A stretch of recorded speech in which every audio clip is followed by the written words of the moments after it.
Ladies and gentlemen, the best of Miller is up next. Week 3 is beginning. We're diving right in. The match begins in less than 22 seconds. I've got two amazing co-casters here with me, and we're trying to work with 3 cameras live on stream. Match begins in less than 15 seconds. Let's go dive right in and show you guys what this game's all about. Wish me luck.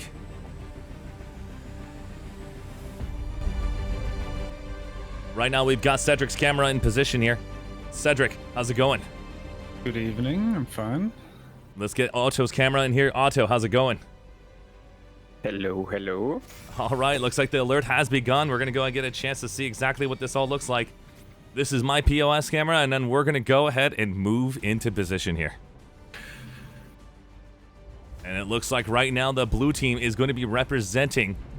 This is going to be DIG versus CTIA.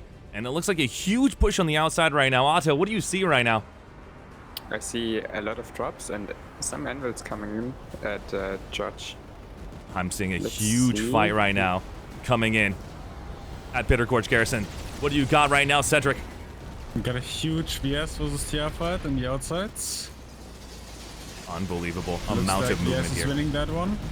VS is winning, and here comes a Flip Galaxy right now coming in. And this is going to be a tough situation for CTIA. CTIA is going to be representing, let's just double check one more time, the Terran Republic is going to be blue here tonight. And the Vaughn Sovereignty is going to be representing the red. But on the other side, the TR has the tech plant fully under control airwise. This is going to be a tough situation right now, as I have to not only balance between myself, Otto, and Cedric here, and 3 cameras. And tonight, we're extending the envelope, we're increasing the quality. We want everybody in Alpha Wars to know that we're here to stay! Let's make it happen! An unbelievable aircraft fight is happening in the skies right now. I do not know who's going to win this right now. Cedric from Cobalt here, as well as Otto. Tell me right now, from the opener, who do you think is actually leading the fight right now between DIG and CTIA? It looks like that VS actually re-put a lot of air. It looks like they're owning the skies right now. Unbelievable. Otto, tell me an example of what's going on inside of that infantry fight of yours. Not too much coming from... Okay, I have to double check. I think... No, only No, not only DIG. Okay, it's only DIG, yeah. They are letting... Or they possess 1 point so far, but... a PPA is hammering the infantry from CTI. So I'm going to move yours right now into actual tech camp fight right now. We have a tech plant fight on the rooftop. This is going to be a tough situation. We have deployed galaxies on the rooftop right now. It's getting destroyed. It's not going to stay alive. Same with me. It looks like you and I are both on top of this tech plant here, Cedric. This is going to be a tough situation. I don't know how is DIG going to make a comeback here. While you're seeing CTI are holding down A and B points, but this is just the very beginning of the match right now. We're going to see who's going to be having the air control. I'm going to go ahead and switch over to you. Go ahead, Cedric. They are having Thunder outside behind. It looks like that one is spotted though. Doing to an infiltrator. You want to know something crazy, guys? Listen up, guys. On my screen right here, we've got DIG doing a great job in the center portions here. 1 minute and 30 seconds remaining. They have a 65 to 35% population difference here, holding that center portion. I don't think CTIA has even thought about applying pressure here in the center yet. And a lot of that pressure is going to be coming from this galaxy here right in the center. A lot of them can redeploy. 12 can spawn onto that galaxy and reposition themselves. There's some little sketchy tactics that you can do. You can drop this player who is in this galaxy, move him to different squads if you are not full in a platoon. But I don't know how they're going to stop DIG's point capture here. Let's go ahead and check out Otto's camera. Otto, what do you got? DIG push got wiped by CTI. But nothing crazy happening right now. Looks like CTI has also cleared the tech plant. Now DIG T is under full control here. All right. CTI is under full control here. I have a feeling right now that from my point of view here, looking at both the aircrafts, it looks like it's going to be under control for DIG. DIG is going to be owning the center here in 26 seconds remaining. They're going to be pushing CTIA back to the warp gate. And this is going to show a huge push from the air team here. I don't know if CTIA is strong in the sky right now, but this is only in the first couple minutes here. We do not know how this is going to turn out as they have swapped into infantry combat. You're seeing right there that Vaughn Sovereignty flight just taking down names here. CTI deployed an anvil, a pre-cap anvil for the next base, but that looks like it's getting destroyed. Oh, looks like that pre-camp anvil is That getting is down. destroyed right now. Dig did not have the opportunity to take advantage of that. Thank you so much for that share right there. Let's go to Otto and find out what's going on. Who's owning that location there?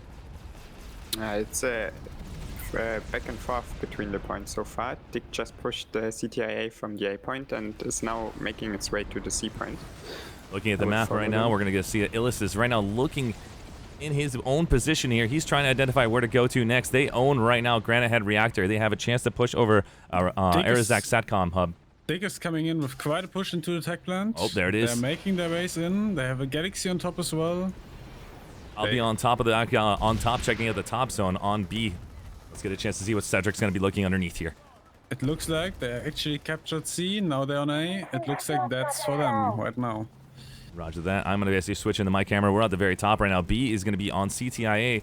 Dig only has to hold on to 2 points for 1 minute and 17 seconds. They do not have to apply any pressure on B, maintaining that interior fashion here. And you're seeing Otto is going to be looking all the way at Bitter Gorge Garrison. If I can switch over to Otto's camera, you're seeing Otto is showcasing that it is going to be comfortable at 4 minutes and 30 seconds remaining on that base cap. So one of the bases here is going to be under heavy attack soon. Is going to be Satom Hub, Arizak.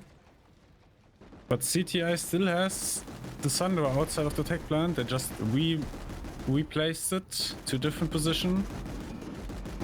It looks like VS also has one. This is going to be a tough situation right now. You're seeing Dig is just taking over the top zone right there. Just taking out Budzdoven for CTIA. And this is going to go 100% over to Dig. Nice work, Dig, taking back Arizak Satcom Hub from neutral to Dig. Now this is going to be a 2-point hold right now. This is, again, beginning of the game. This does not indicate who is going to be the leads here, but it's going to be a tough fight for CTIA coming back if all three get capped in favor of Dig here tonight. We're going to be rushing over to Bitter Gorge Garrison. I'm going to go switch over to Otto's camera. Otto, what do you see over there? Dig just wiped CTIA, but the Resonate came in. Let's see. Maybe they can do something. Oh, the 1v1 is lost. I see Dig has dropped some of their saves. Superman with a kill over there. see. Skylar is going to be feeling that one tomorrow. Oh, damn. And it looks like they're going to be dropping more players for Otto's cam. Yeah. Dig is failing to clear the beacon so far. Oh no, CTIA is failing to clear the beacon so far. That's why Dig is coming in with new drop bots. Are we getting confused again? Is that red beacon going to be representing Dig, or is that going to be representing CTIA? Yeah, it's Dig. Okay, just wanted to make sure, because right now it does look like it is correct based on color this time. I remember last time it was TR, and it went red. If you were representing blue, it was a little confusing on those colors, but it looks like everything's going to be okay. It looks like Dig is moving over to the next base. Let's see what is going on over here. They're destroying a Galaxy currently. They also have a Thunder deployed. Cedric is right now in position here. In there. I'm looking at hydroponics compound, and I'm looking at the very top here. There's going to be a lot of fighting in the sky. There's 6 players inside of this Valkyrie. I'm going to be watching Clone 2010, wondering what is going to happen here. Clone 2010 in the sky is going to be moving around with plenty of troops. That means this half squad bunker is trying to take out the air using air to ground, an amazing T2 striker formation. They are just wiping the competition, repairing as much as possible. Clone 2010 might go down in a second here. And there they go. Boom. Nice job just taking down ESF fighters back and forth here. And Looks they're like going to be finished off Dig here. right now has the air to ground, but they have a hard time moving in currently, due to the hold inside. Looks like they're moving in now. There's just one guy left. Now that's their A point. Hydroponics compound is being fully defended. I don't know if it's actually fully defended. If I actually switch back right now, it is not defended. The only reason why it's not defended is because Arizak Satcom Hub and Granite Head Reactor is still underway here, preventing them from having that forward push. Arizak has somebody there. Let's get a chance to go rush over there and find out who is capping behind them. There it is. That's the cap that we're talking about. That cap right there is preventing that movement. That's going to be a tough situation, and looks like I'm stuck. I'm going to switch over to Cedric's cam until I figure out how to get out of this. But right now it's a hard time for Dig. Yeah, they basically have to backcap the tech plant, the B point, and need to capture this point here as well. Nice, nice. Let's go ahead and switch over to Otto. Otto, what do you see right now? Some fighting is going on the middle base. I think Dig is finally reacting to this capture attempt from CTIA. Something that we maybe failed to mention, DIG secured the Bitter Charge. There was no resistance left anymore. Yeah. Nice. Listen up, guys. I'm going to switch one more time back to my cam. I really want to show you guys Clone 2010. These tactics right here are very, very fun to watch on stream here.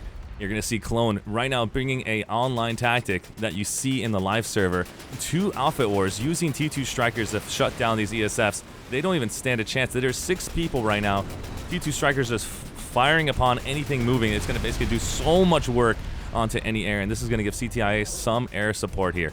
Nice shot from Clone 2010 running around and trying to resecure B point here, preventing this forward cap. It looks like A point has been fully secured. Hydroponics compound is going to be in the favor of CTIA, and Granite Head Reactor is underway. Who's at Granite Head right now? Looks like Otto is at Granite Head Reactor. What's happening over there? It looks like CTA stabilized the situation. They cleared most of the DIG forces so far. Fantastic. Most of the DIG forces have been removed. CTIA is doing a great job removing the competition here at Granite Head, but I'm actually seeing more and more forces are now arriving. A and B are now being capped for Granite Head Reactor, and there is going to be a small push over the Slat Canyon, but we don't know if that's going to be happening anytime soon. Cedric, what is happening right now in your camp? DIG realized that they can't capture the point. They're all redeploying out. Looks like 1 or 2 guys are staying here. They still have to recapture the tech plant B point. Looks like that's what they're doing right now, but they got shut down. I'm going to get a chance to go and follow right now Immortal Defender. I'm going to show you guys exactly what it looks like to be taking down this point here. Immortal Defender is going to have to fight RS Ronin. This is a micro fight. This is 1 person out of 48 just get deleted by RS Ronin right there. And you're seeing Gruner is coming in for Rack and is just trying to take down that C point. CTIA did a great job of resecuring all 3 points right now. And DIG has got to figure out how are they going to resecure these zones. But RS Ronin, nice dodge coming in from Lev Boken. Going to see if he can actually hold this position, taking a rocket to the face.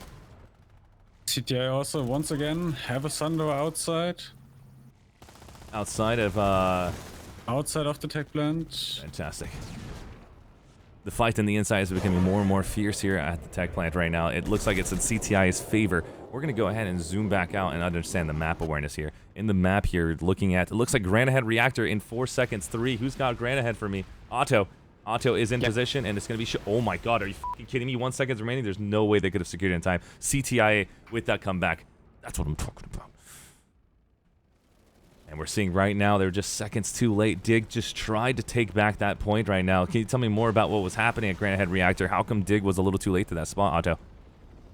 They didn't take the hard spawn, but instead they took Sandra up here that is slowly getting hammered by Valkyrie. And some of them failed to take safe fall implant or do the jumps, and maybe like him will die. I have something amazing right now. A steel rain is coming in right now. They're about to apply pressure on Nexus Secure Substation. CTIA is applying pressure moving forward right now. Live on stream. CTIA is not going to slow down for the competition. They're just going to continue pushing that gas pedal and seeing if they can take this position. And holy f, they do not have it. 37 seconds remaining, and they're hoping that their platoon can make a difference here. Can they own A, B, and C for the next 32 seconds here?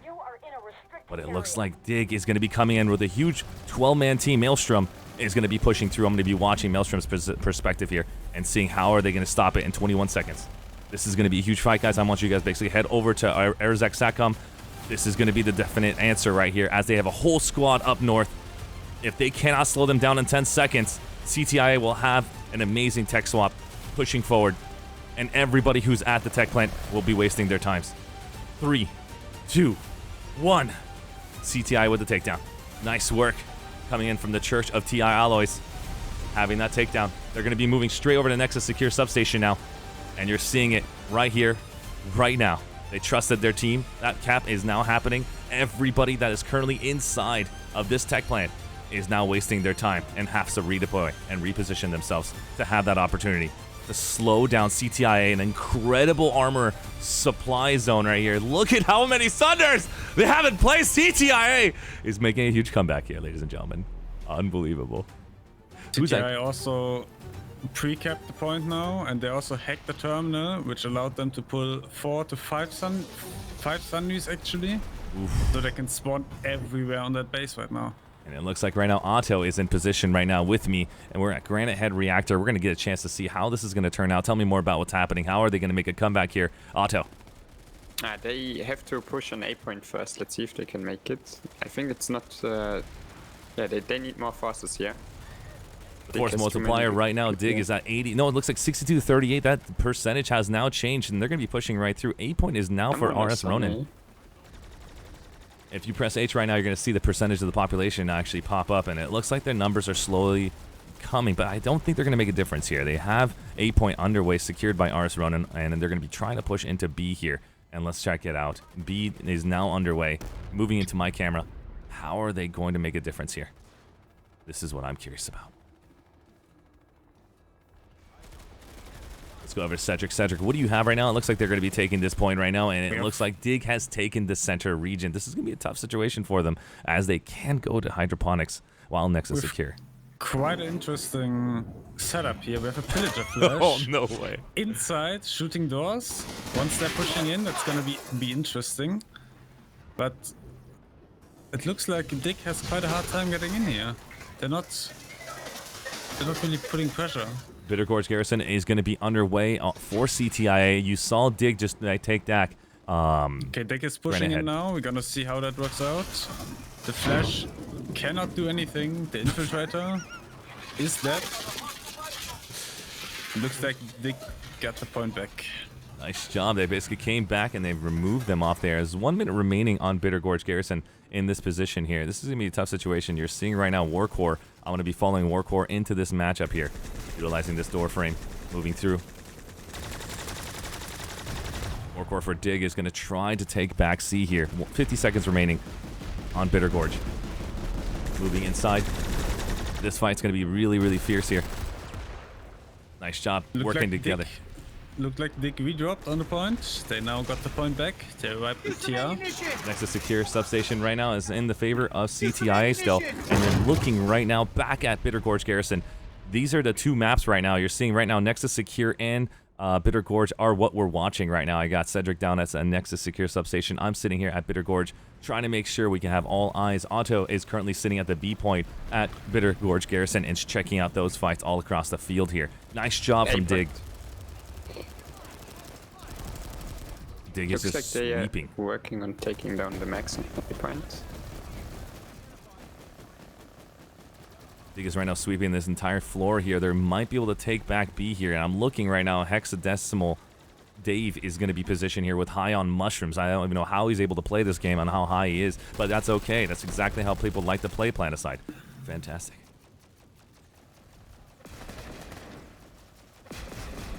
Nice kill from high on mushrooms over to Kuto. Kuto Ri is down for CTIA. All points have been captured. We're going to go and check out C point here. Green. Prontum Maxis. Garazak to Furnace. Greenless. This looks like it's going to be a 2-on-1 situation. Green is down for the count. Nice job from Furnace. A revive tried to come in from space to Lazy. Green is revived, and they're both down for the count. Nice work from CTI. Garazak. Dig recaptured the A point on Nexus Secure Substation. Question is, can they hold it long enough? They need to bring down 3 minutes of timer. It's gonna be a hard one. It's gonna be a tough situation. Otto, do you want to get a chance to check out the skies and show me if there's anything, any movements happening from both teams here? I want to know how this is happening. We're sitting here on both points, trying to identify what is Dig and CTI doing. It looks like they're applying all the pressure 50-50 on Nexus. CTI now has the A point back in less than a minute. That's gonna be their base. We need to look if they can do something against this. Let's go over to Otto. Otto's in the sky right now. It's just checking out what it looks like. And CTI, it looks like they own the skies here. This is going to be a tough situation for... It's going to be a tough situation for Dig here if they're going to continue with this pressure. But it looks like they're doing a back cap on Hydroponics compound. You want to head over to Hydroponics and see what the hell's going on over there. Is it just a single player? Otto. Hydroponics is now underway. It looks like they're doing a ninja cap from Dig. Nice work from whoever that decided to pull that off. It could be a severe move, having to sacrifice units just to be able to make this difference here. Nice work from Dig. even though they're getting focused over here. Let's go ahead and see what is going on in Nexus Secure. 10 seconds remaining. Nexus Secure is about to go down. I'm going to go over to Cedric's camp.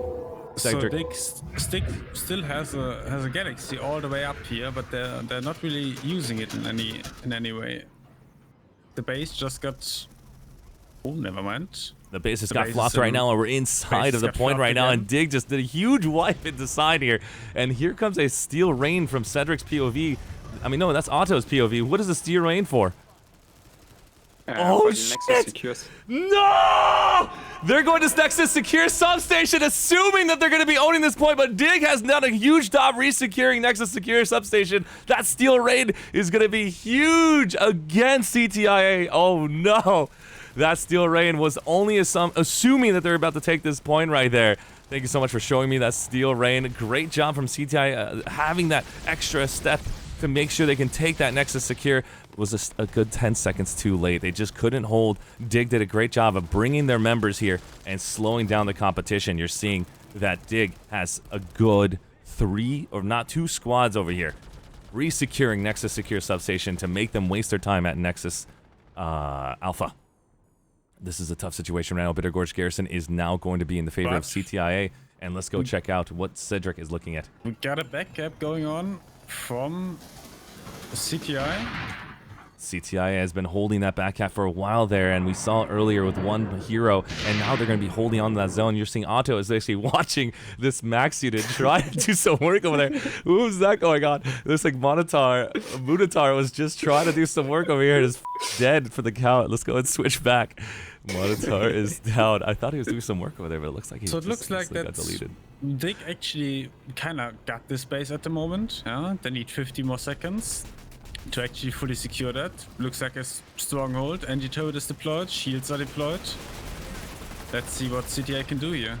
I'm getting a chance to go inside the point here. We're going to just get an understanding. How is Dig going to stop this? Looks like CTI will be taking this point back from this perspective. Dig is going to have to bring forces within 30 seconds to make a difference. RS Ronin is on the point right now. Swaggart is moving in, and you're seeing right there Lev Boken is just trying to hold on for dear life. And here comes Dig Forces to reinforce the zone here, and they might be able to take it. 27 seconds. Warcore is moving with Maelstrom into position here. More and more of their team. Dig is now re-secured it. That's what I was looking for. They have that opportunity. Haya Mushrooms is once again at the scene. He's basically always touching these plants. We got to move him away from that.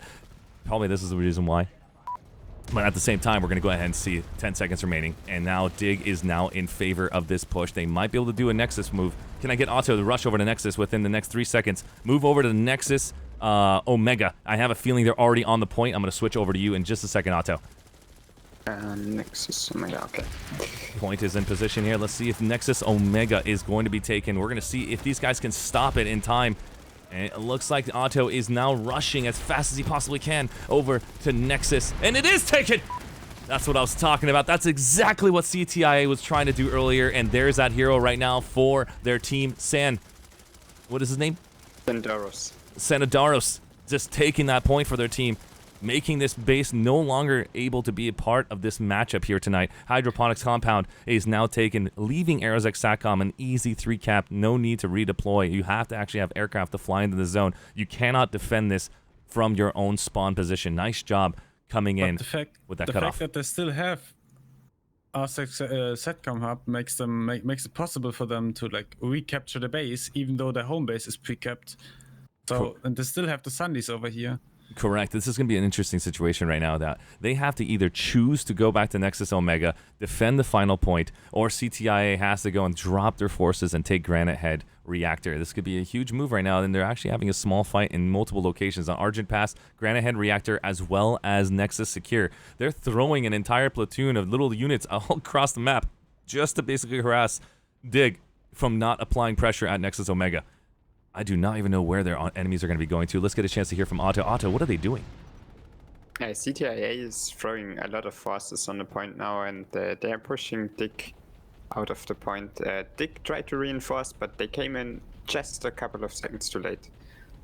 We're getting a chance to see Illis right now. Illis is super focused right here, just staring at that AA turret, waiting for his turn to focus on anybody who comes in the sky. This is all Illis does every single round. I'm just kidding now. He's currently looking at the map. He's probably representing the platoon lead for Dig here tonight, trying to identify what CTI is doing as well. Let's go over Cedric. Cedric, what are they up to? smart way to do what CTI did. They deploy the Thunderer like below the base, so they can have two angles from where they can push from. One from the spawn room and one from like below up here. Smart move. Nice work on their part. I don't think they're going to be even having any pressure applied on Nexus Omega. They're just trying to slow down the opportunity, and here comes a massive movement into Granite Head Reactor. We're going to go ahead and show you guys clearly how this base is going to be very important here. DIG is going to be applying a lot more pressure on the B. They do not want CTIA to have a free cap here, and this is going to be the next big fight. Sunder is in position in the back here. Here's an amazing Sunder position for their team. CTIA has the ability to reinforce A and B and C from this destination, while DIG has to respawn all the way back at their spawn tubes.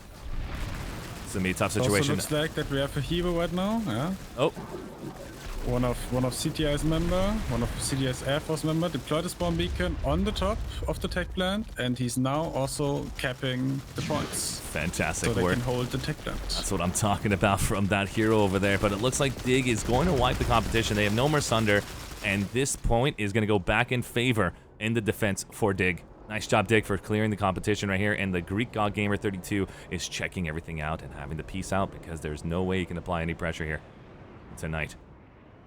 Clone 2010 is just going to see if he can do anything here. I'm wondering what he's going to do. Drop a couple members here. There's still a lot of DIG members redeploying. I think they still want to continue applying pressure here, even though the CTI is also still at Nexus Secure Substation. They actually own the A point here. They have quite a lot of players in here. They have the spawns outside, plus beacons. Let's see what they can do here. It looks like Nexus Secure Substation is underway. Otto, what do you got on your perspective right now? What do we see?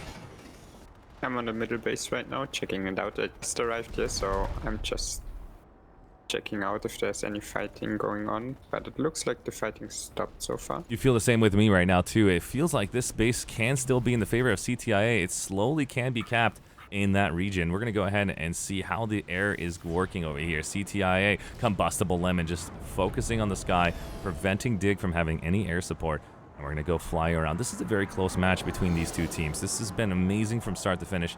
These guys are really putting in that work. And there it is. You're seeing Combustible Lemon look directly at that Galaxy, choosing to go straight for that side. Snowwall is going to be huge under fire here. And who's going to take this W? Is Snowwall going to find a way to make a U-turn, or is he going to go back into the warp gate?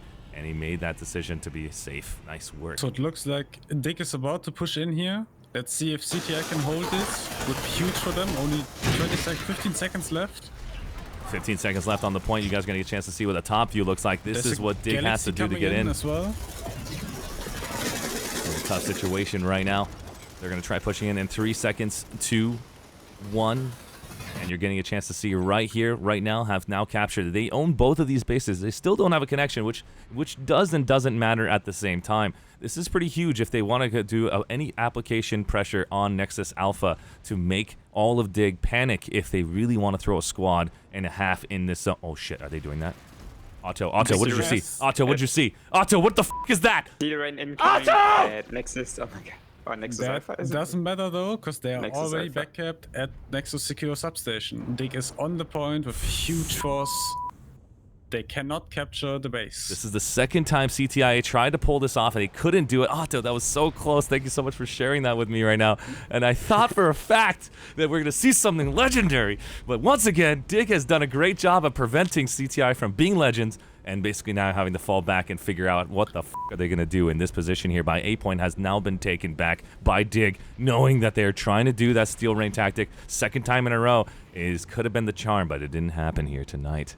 And let's go ahead and get a chance to open up the map and slow down this competition, because our cameras are flying everywhere. Can I get Otto and Cedric to tell me what's going on with Bitter Gorge Garrison? I'm going to go ahead and pay attention over to Nexus Secure Substation to see when are they going to send their troops over here. You're seeing 2 squads are down here. Cedric's camera right now has now switched over to Bitter. Actually looking for Hydroponics compound right now. It looks like CTI is recapping that one to connect us up Setcom Hub and Nexus Secure Substation again. Nice, nice. I'm going to go over to Otto right now. Otto is also in position. Otto, talk to me. Fighting going on at the C point. DIG just pushed back the small push from CTIA. Looks like they have a Sunra behind, but it's getting At the hammered by same a brawler. time, it still looks like that Dick owns the skies. Yeah, they have the galaxies up, they have the scythes up. They're not letting TR do any work here. It's gonna be a tough situation right now for both teams. I seriously do not know what's gonna go down. If I show you guys on my map here, you just saw Granite Head Reactor is getting capped as we speak. There's 8 seconds left. Dig is gonna have to slow this down. A point is now being recaptured by Illist himself. Illist is gonna try to slow down this cap, but it just wasn't fast enough. 0 seconds. CTIA has capped Granite Can you Head quickly move Reactor. to me? Otto, you have see right now. Yeah, they CTI put a cloak Sunday right next to the deployed Sunday from Dick, and they're working on destroying the Sunday right now. Oh my god, we're gonna get a chance to see this right now live on stream. Dig and CTI are trying to stop this spawn position. Both of them have their spawns in location here, and you're seeing both Sunders are just getting pummeled down to pieces, and Dig taking back. What the hell is going on here, guys? We just saw one base taken and one base is being removed. You've seen Bitter Gorge Garrison, that used to be CTIA's, is now Dig's. Dig is taking over next to Secure Substation, now Granite Head. This match is just constantly flipping bases, and I don't even know who is going to take the final piece. We got 3 casters here tonight. I got Otto, Cedric, and myself. Let's make a prediction with 13 minutes remaining. Otto, who do you think is going to take this match right now at the 13-minute mark? Oh, that's hard to predict. I know, that's what I'm saying. Pick one. I think Dick will take it if they put pressure on like they did before, but and if they keep up the air presence. But let's see if CTI finds a way to hold their lead right now with the 5 bases they possess. All right, let's get a chance to see from Cedric. Cedric, what is your choice? I'm actually biased that TR is gonna win that one. Oh, it looks like he's I'm now hoping- leaning more towards CTIA on this one, ladies and gentlemen. I'm hoping that they can pull off with their amazing T2 strikers some nice tactics to prevent grounding, and that they don't need to like worry about too much. 10 seconds about the remaining right skies. now. They're about to take Hydroponics Compound. This is going to be huge for CTIA. Right now, we're making that decision, and it's going to be 6-3 for CTIA. I'm going to go ahead and say right now at the 13-minute mark, it is looking juicy for CTIA, but I'm going to go and say a comeback victory. Is it possible for Dig with the amount of time that we have left? Can they make that opportunity happen for them? I don't know right now. With the current situation at 13 minutes, I think Cedric got the good call. I'm going to say Dig. We're going to put 2-1. Dig will basically come and make a comeback victory. That would be an amazing watch, but I would say CTIA has it right now at a good 80% chance of winning this match if they continue defending well. Atomic Haze is right now trying to shut down the Schneidi. The Schneidi is right now in the sky right now, trying to drop his troops into Granite Head. Doing a lot of pressure here. I do not know where the Schneidi is going to be positioning its teammates here. And CTI captured the middle base, or defended it more. They have defended it. This is a tough situation right now. You're seeing right now Dig is taking back next to Secure Substation. And in this center here, I just don't know exactly how this is going to turn out. If they take next to Secure Hub and they have no more applied pressure from CTIA, I'm going to ask some tactics from you two guys. You guys are playing Outfit Wars. Cedric, what does CTIA need to do to hold this W and continue apply pressure or hold the sky? What would be your choice? What would be your call here? Well, I would like to see some more like piloting stuff from CTI, yeah, but I guess they are kind of out of need resources. But I saw an interesting tactic from CTI. They deployed a fake end that is not a spawn end. The spawn module is missing on that one. They just put it there for whatever reason. Is it right now getting destroyed by Dig. Is it a mistake, you think? I'm pretty sure he misclicked. It had to be a mistake. Yeah, I was gonna say. I don't think it was a taken bait. out, but CTI looks like they got the points right now. Otto, Otto, if you were the squad lead right now or the platoon lead for CTI, what would you tell them to basically hold the lead? I would try to get air up, and air presence is always important, and most of the bases are really air to ground friendly, so try to get air up.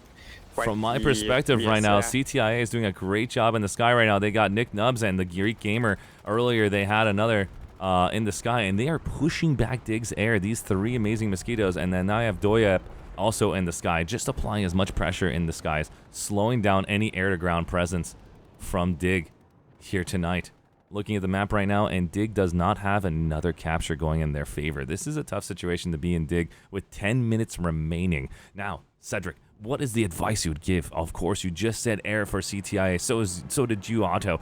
Would you guys say the same thing over to both, for DIG to get back on the air, or push down on infantry? It looks like CTI wants to put the pressure on Nexus Secure Substation. They have the connection. But right now, DIG is dropping onto the tech plant, as it looks like. They're bringing a Galaxy. Can that Galaxy deploy is the question. And it looks like that Galaxy might be able to deploy here. We're going to get a chance to see that. Come on, press that. I don't think he can press it. He's got to position it just right, or else it's just a little finicky. Sometimes you got to line it up perfectly. Not able to deploy. It looks like that one is not a deploy Galaxy. It might be. We're going to see him come right back down. He's landing back down. Hopefully that lines up perfectly. No, that one is not a deploy Galaxy. He's going into the gun to shoot the people coming up the elevator. I see. Right now, CTI is right now redefending this position. Actually, not defending. They're actually taking Bitter Gorge Garrison from DIG here. DIG is going to have to defend this destination here. 5-4. Wait a second. Where did the 4 come from? Cloaked Sandy below. It's getting hammered right now. They're trying to push up from here, putting pressure on the A point.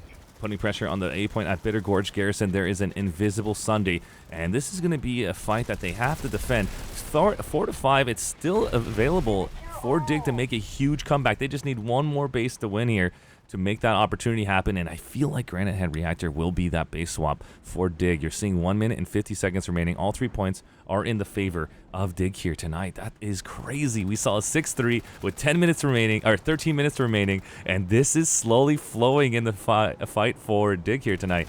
But you're seeing an incredible fight coming in from CTIA. They're not giving this up. They want to take this base back at Bitter Gorge Garrison. Cedric, what do you see?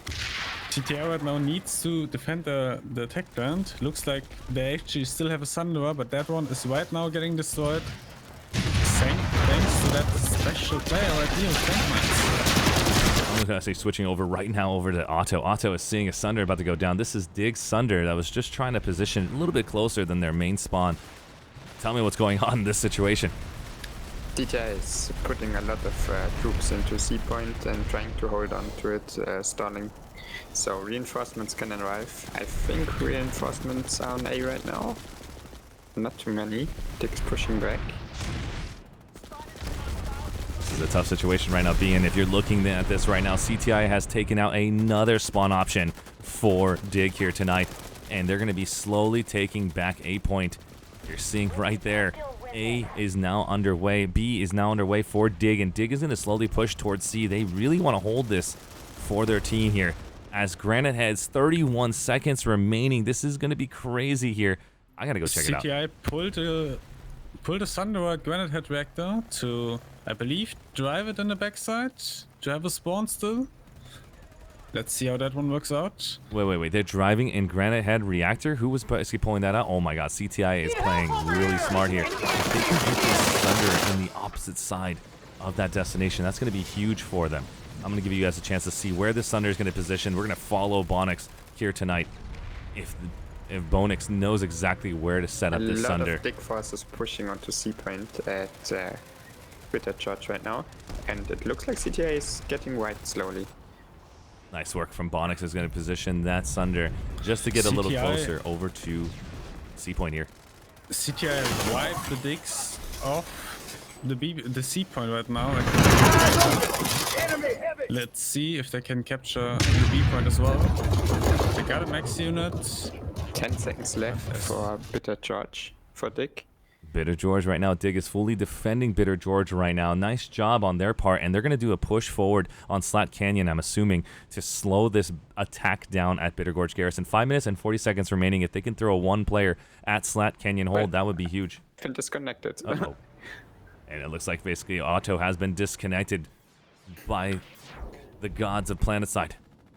We're going to get a chance to go fly over here, guys, and check out Slat. I'm going to switch over to Cedric's camera. Cedric, tell me what you see right now as I go and see Slat Canyon and seeing is somebody... Right now, I see DIG having multiple Sundays. Multiple Sundays in position for you right now. I have two players right now, Roxas and Sanduris, that I was actually talking about earlier. And here comes this. Is going to be a 2-on-2 fight.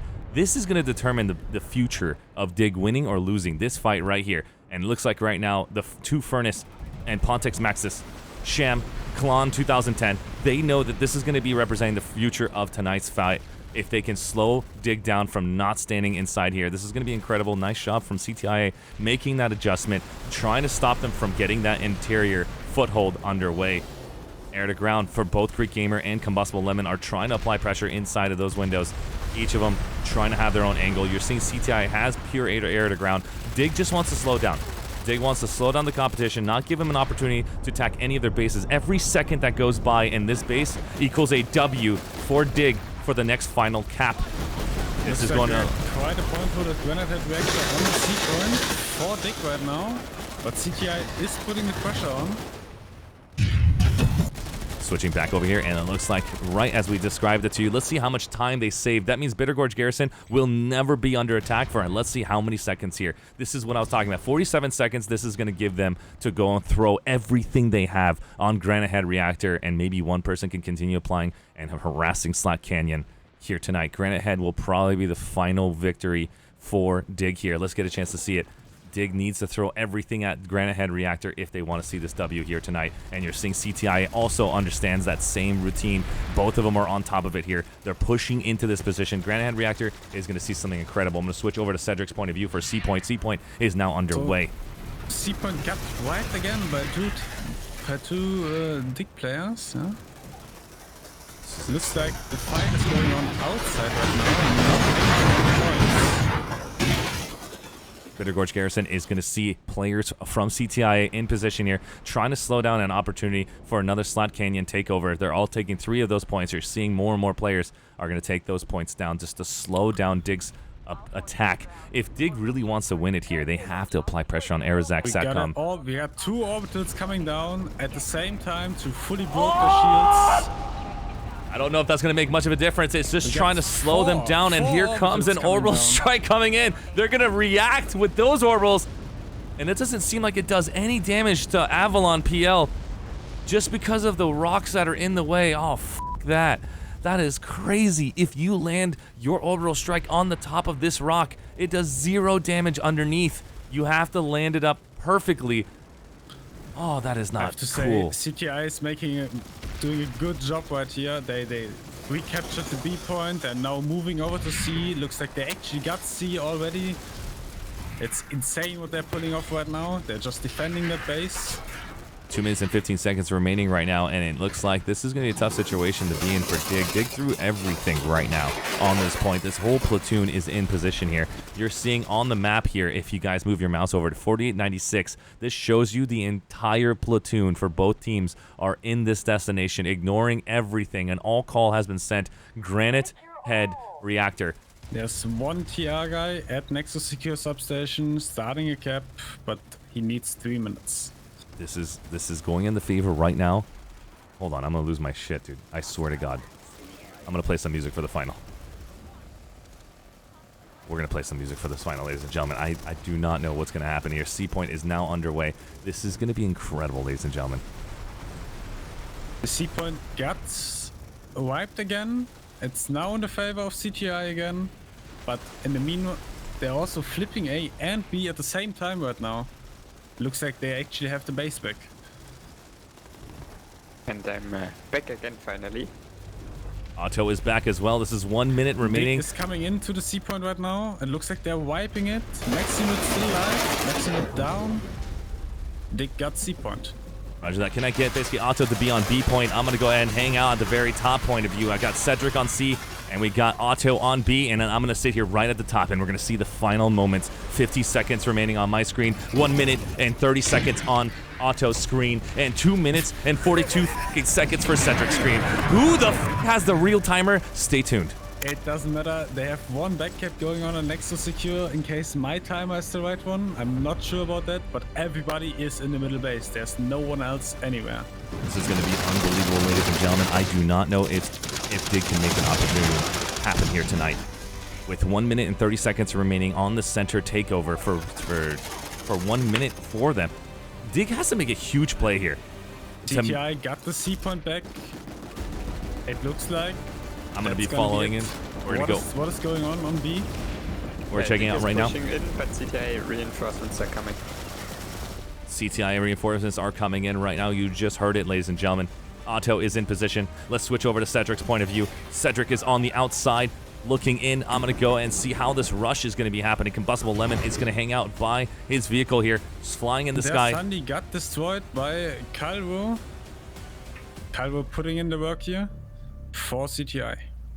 Jesus And Christ, B air to point ground got still is viable completely here cleared. in this very small interior base here. Combustible Lemon is showing you what it looks like to shred the competition.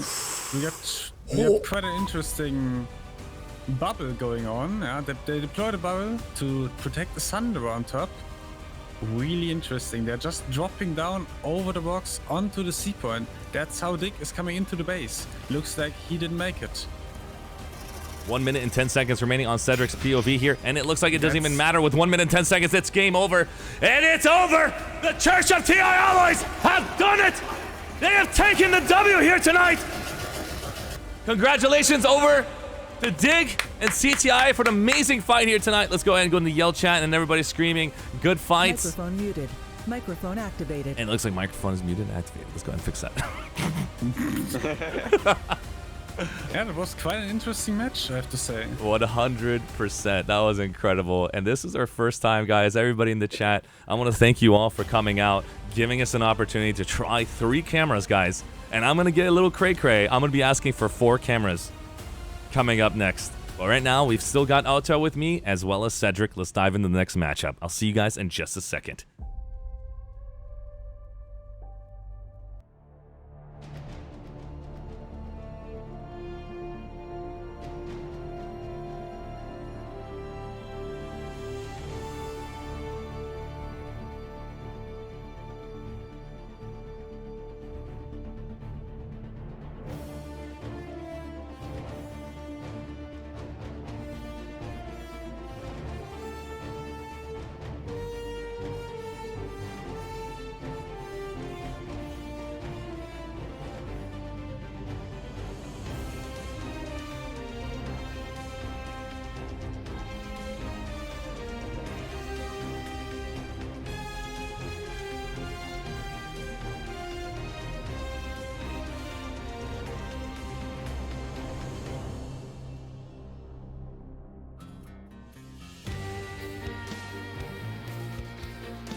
Ladies and gentlemen, the next match is underway. Thanks for your patience. We had the chance to go dive right in, and we're watching the next match. Less than 27 minutes remaining. This is going to be against Fromito and KOTV. Fromito is looking like it's 6-3, and it's going to be a tough situation for one team. Chat, let's see who it is. Let's dive right in. Today, I've got casters with me, Cedric TV. Cedric, how you doing tonight?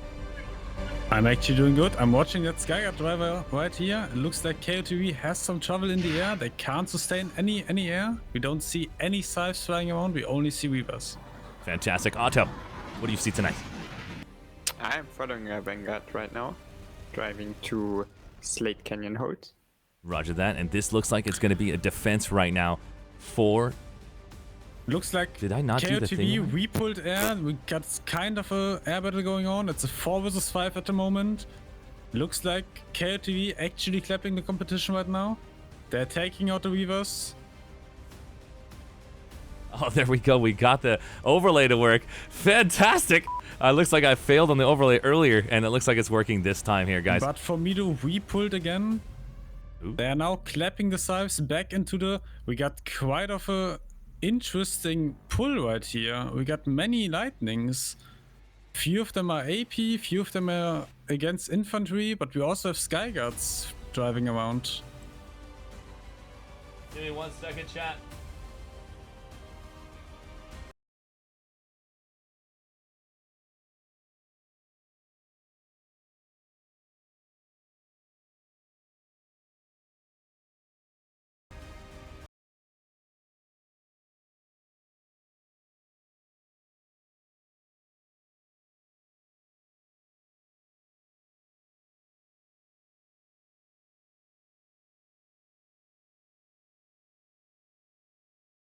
And now we trying to re-secure the A point. They got 15 seconds left.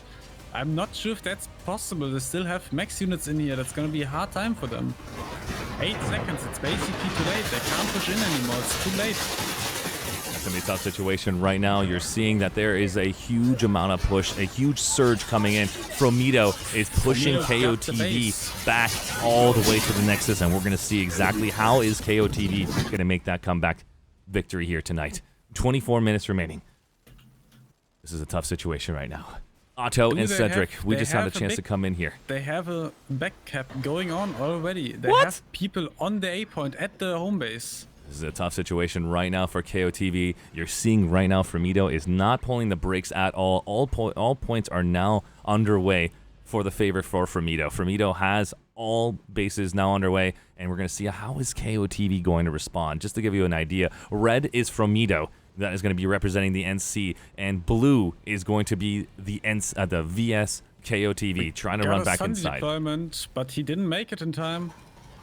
Sunday deployment is in position right here. And C lost Wolf, lost their anvil. Oof, that anvil would have been huge for that push, but don't worry, there's plenty of time. They got a deployed Galaxy going on, yeah. Sadly, it doesn't have the shield. Let's see if the players can protect the Galaxy. Fire sub is out, 1000 HP more. Looks like that player is not caring about the Galaxy. I'm getting a chance to see right now in my position. They're taking advantage of air-to-air turrets right here, trying to slow down the air-to-ground options that Fromido was doing earlier in this matchup. And we're seeing exactly how supportive these air-to-air vehicles, ground defenses are. And we're going to check out in the sky right now, and it's Fromido representing the NC in the sky in red. Looks like KOTV repulled sides again. They're now pushing back the reverse. Let's see how that plays out. Otto, I'm going to switch over to you right now. What do you got, Otto? Fromido has a beacon on top and is making use of it, but KOTV is always killing them when they drop. And it looks like they got wiped finally. The beacon is still up. Maybe someone should clear it. I'm going to switch those cameras right now. We're seeing something huge happen right now for KOTV. KOTV applying pressure onto this point here. We're seeing them push into Hydroponics compound, but here comes an entire squad of Fromido. Fromido's infantry squad is going to be pushing, and Chains is in position here. They're just going to slowly hold that W key, running through KOTV. They have played against them for the last 20 minutes here, and they clearly understand the infantry difference between these two teams. This is a tough situation for KOTV when they know that one squad can be reassigned to this destination, and here is KOTV's army trying to slow it down, repositioning themselves, coming from the back, and actually slowing them down for the count. Good game. This was actually a good 1v1 squad was happening here. If you're looking at that 53 to 47 population. Great job on KOTV. Fromido's also in Slate Canyon hold, trying to capture the point. They actually own the A point. They're dropping in with beacons. Looks like KOTV has a hard time defending that one. KOTV right now is in blue once again, and you're seeing another push. Thunderstorm AT is going to be pushing through here with his squad, and we're going to see how is Thunderstorm AT going to respond here tonight. Let's see how they're going to push out of these doorways. KOTV inside, slowing it down. Tonuck in position. Thunderstorm is wrapping around with his team here tonight. How are they going to apply pressure onto Hydroponics compound? Switching over right now to Otto's camera, and is sitting at Slate Canyon hold interior. You're seeing right now there's two squads working together for Fromido, trying to hold down, and this squad right now. KOTV is going for their spawn option, for Fromido's spawn option. They spotted the Thunderer. Looks like they're trying to destroy it.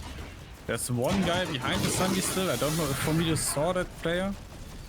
This one Let's see player if he can can actually kill slow it. it down, but it's going to be too late. 24 seconds remaining. They're going to have to wipe him off that point, and you're also seeing another issue here.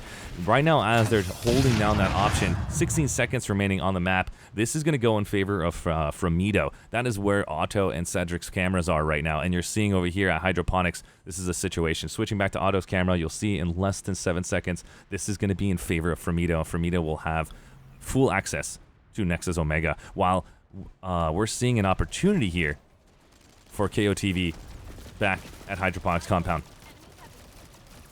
Nice work from Framido, taking back Slat Canyon hold, and we're going to see what is going to happen here at Hydroponics compound.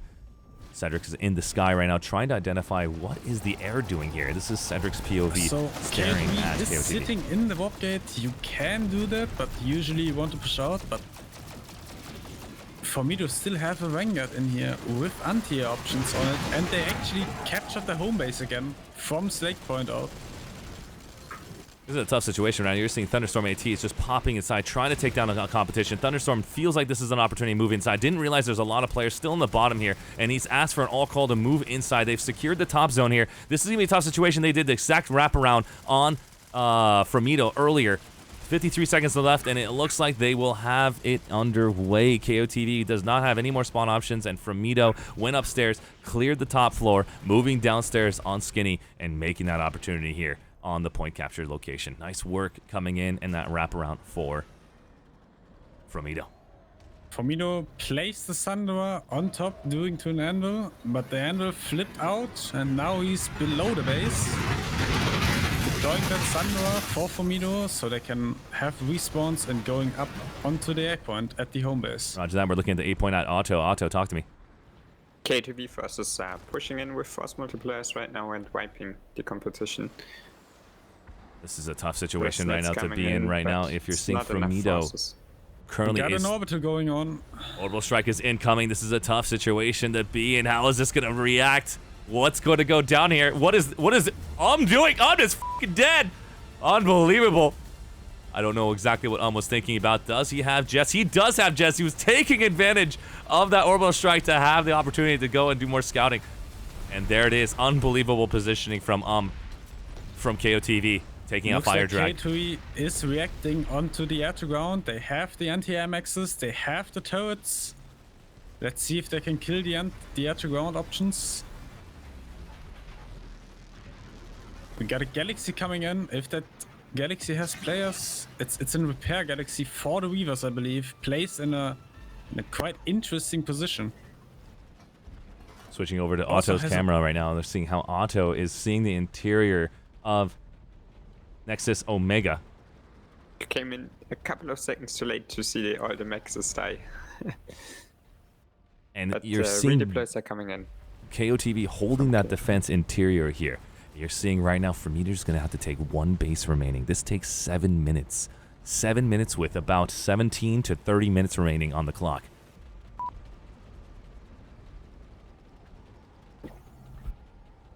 Framido brings a new Sandra in, but it's already getting shot by a Mech Rider. The Mech Rider's getting shot now by a Vanguard.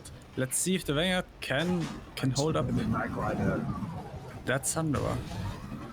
We're just waiting to find out exactly what's happening. I'm in the sky right now trying to identify how is KOTV going to make a difference here. KOTV, with one base remaining, is applying as much pressure as they can on Hydroponics compound. We want to see KOTV make that comeback victory here. Apply themselves, push through, and We see a Framido is little not 1v1 going to right allow now. that. 1v1 situation right now is happening That player for Cedric's tried to- position. Tank mine is going off. Sandra looks like it is dead. The player can't repair it anymore.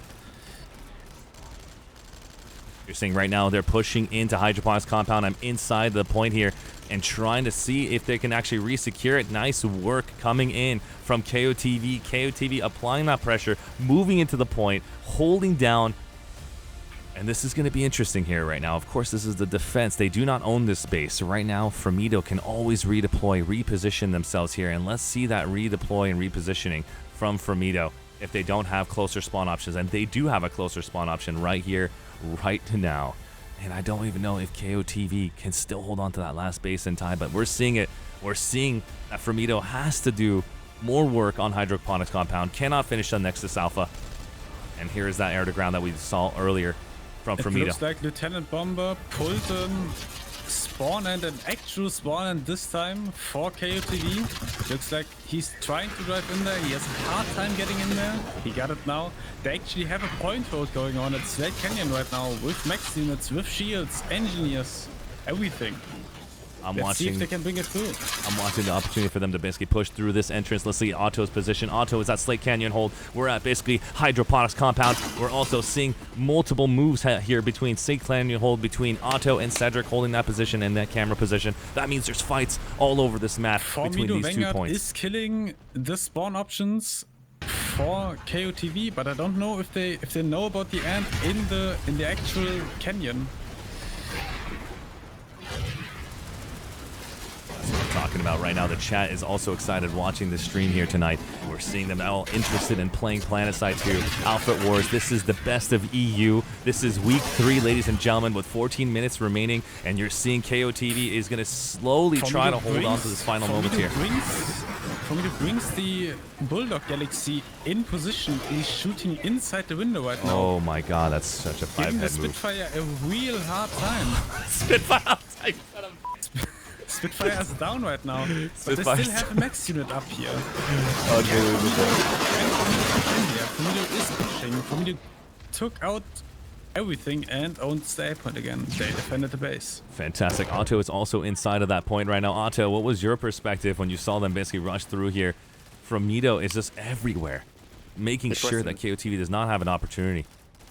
It was an intense fight between the Bulldog and the Spitfire. Yeah. What the fuck is Jesus Christ? Looks like KOTV actually is going with the Skyguards here. They like their Skyguards. Get wrecked. That's what I'm talking about, and it looks like I actually got disconnected for the first time, ladies and gentlemen. We're going to let Cedric and Otto hold this point here. Cedric is going to see how this fight's going to overlay while I load the game back up. Cedric, we can see right now. As it looks like, Fromito needs to get the point. I'm inside right now. After that, you're inside of Hydroponics Compound. We're going to get a chance to see what that percentage looks like. It looks like it's in the favor of KOTV. Nice work, KOTV is just pressing through here with their max units, with all the forces. The heavies are constantly shooting. They wiped the entire Fromito force. Let's see what else Fromito can bring here. Looks like they're respawning. They have a Sandor right outside. They have the galaxies on top. A Skyguard is shooting the galaxy. I don't think that this galaxy is going to be receiving that much damage. It's just going to tickle it to push it out of the way. They do not want to lose that spawn option, and this is huge. Is coming in with a huge push right now. Max unit is pulled. They're just waiting for anybody to get the run. Looks like they want to push small stairs. 1 minute remaining on the clock on this position here. Can they do it? Will they be able to take down? They're also like pushing around right now. Let's see if Otto, I'm gonna cover the stairs. You can cover the A point if you want. Okay. Big stairs right now looks kinda safe for them, but they're pushing in. The maxes are already on A point. A lot of NC maxes on A point. Ah, the A point got wiped already. They're only holding the big stairs right now. Alright, looks like I'm officially back in here. We're gonna get a chance to see both perspectives here. You're seeing they're both exactly on the staircase, both moving in together. Otto and Cedric are watching this Fromito wipe. KOTV. Holy crap, that was a huge Fromito wipe coming in. That was, how many squads? Was that about a whole platoon? I think Looked it was like about whole platoon, yeah. Yeah, it looked like the whole platoon has been recalled back there. They do not want them to have that base location. 11 minutes left on the clock here, and we're going to see exactly how does KOTV want to respond. Moving back into the warp gate, showing you exactly what it looks like. Here's a new position here, watching KOTV making that adjustment. We're going to fly over here and get a chance to see what are they going to do with all these max units that they have pulled. This is a huge max pull here. KOTV is going currently for Slate Canyon. They're putting quite a lot of... They're dropping quite a lot of If I don't force see any onto the steel A rains point. right now, if I don't see a single steel rain coming in with this many max units, this is incredible. They need to take advantage of those max units that they just pulled, 350 nanites each, to throw towards Slate Canyon.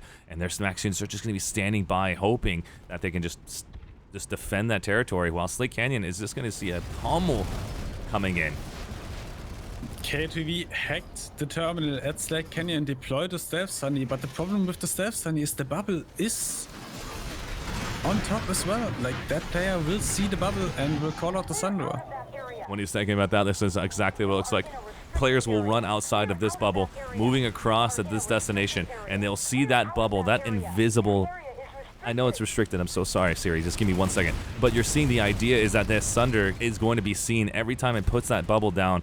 Their enemies, it's not really stealthy at that point. Might as well put the shield down. And they're going to reposition. Matakukas is now positioned.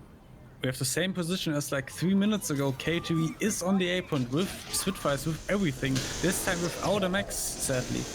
11 minutes remaining on the clock for Cedric. 9 minutes remaining on the clock for me. This is going to be a tough situation. Is spawning at the Sundoor that they still have inside of the entire cave in here.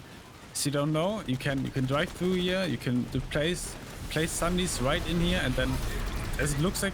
Otto has an incredible POV right now. This is what it looks like to be inside of this base right now. If you want to see Otto's perspective, this is where Otto is inside in one of these little holes here. And oh my god, holy shit.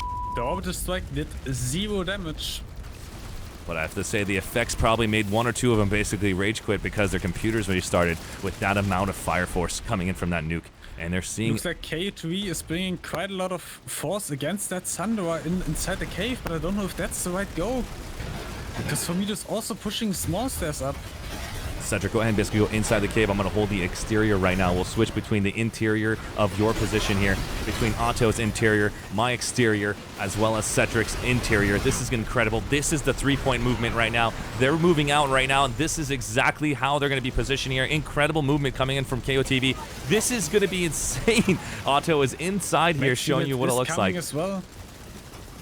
This max unit is going to see if they can apply any pressure here. The top view here. I think KOTV might have this in the bag if they have to do a major redeploy. Formido is dropping onto the roof. Let's see what they're pulling up here. Is that spawn option still available for them, Cedric?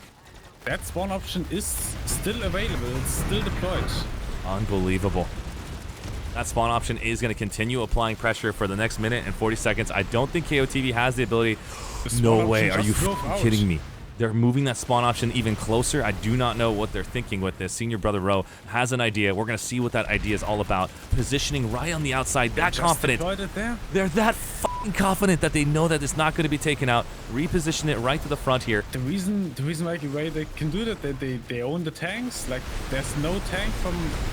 Only one from Formido showing up, and they also own the skies right now.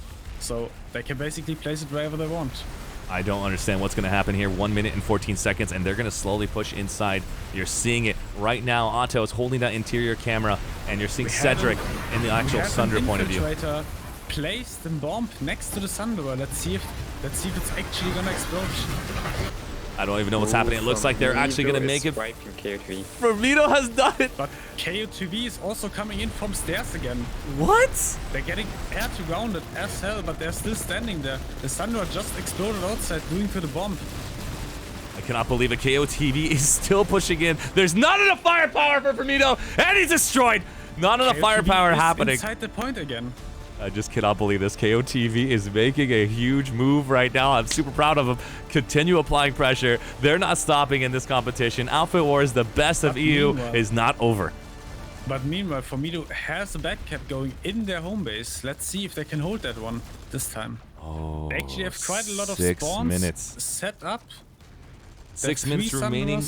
This is going to be a tough situation right now. If they choose to go for Nexus Omega, this is where I would, if I was KOTV, send one player over to Bitter Gorge Garrison and Granahan Reactor just to start that cap moving, just to scare off those people off of Nexus Omega if they wish to do an all-in hold at Nexus Omega. This is going to be incredible. Nice work. 37 seconds remaining for KOTV, and this is an all-call for their entire platoon, and you're seeing Shefka in position here, representing Formido, and wants to think, what can I do to prevent this opportunity? We needed the 8-1 to go to 9-0. This is not it. I'm going to make sure everybody's going to do burpees at the end of this. Formido, this is, you guys are slacking. And there it is. He's made that call. He's told his entire team that we are better than this. They're going to push inside. KOTV is going to see if they can slow down these forces from pushing inside. Unbelievable amount of deaths right now inside of this entire point hold. I'm seeing this as well. I don't even know what to expect. Formido's going to throw down on KOTV, taking down this point. Great work from these amazing opponents. And here's another revive grenade. I don't know what's gonna take it. Planetside, by the way. With less than 5 seconds, Ramito has done it! With less than 5 seconds, Ramito has done it, and they still own the interior base at Nexus Alpha. Holy crap.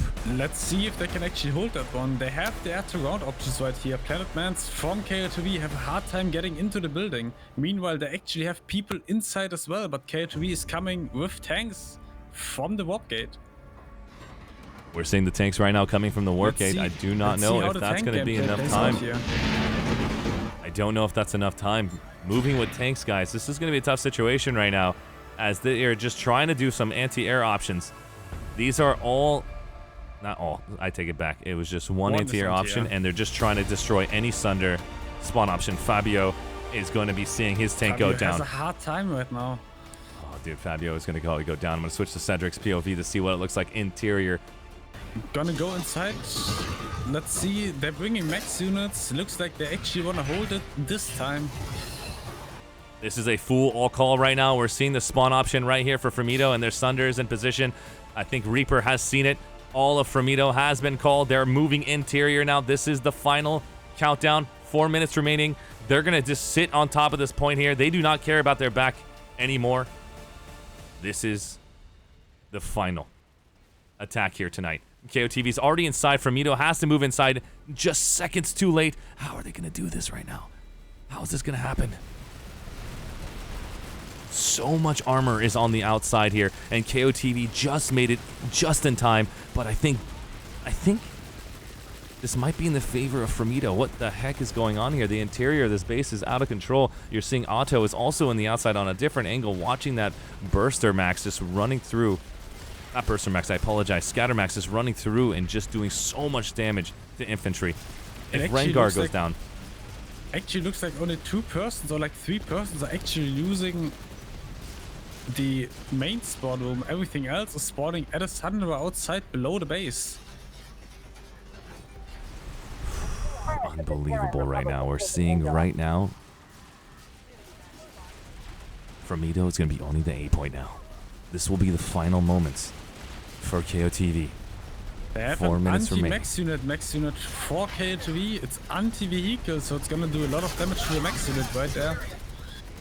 Both max units are basically already half-life. Its main aim is going to be looking towards these max units, and they have to keep moving to prevent that opportunity happening. One is down. Second max unit from Framito is down. Nice shot from Drolio. It was aiming just at these Scatter Maxes. Scatter Maxes are the best anti-infantry option for the new conglomerate. Got the point back. Nice shot from KOTV. Is KOTV actually working on KOTV actually moving over to Slate Canyon base, but I don't know why. They still have a back cap going on. You're seeing it right now in the sky. The base right now. They still can capture the base because it is still underway. 47 seconds. They still can. They still can. Insane. Yeah. If they can pull it off, they can move inside before 43 seconds remaining. They can hold on to that destination. But it's going to be a tough situation for them. What do they want to pull here?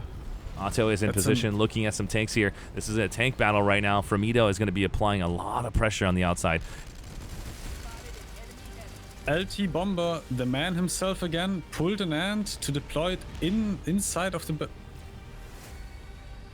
There it is deployed.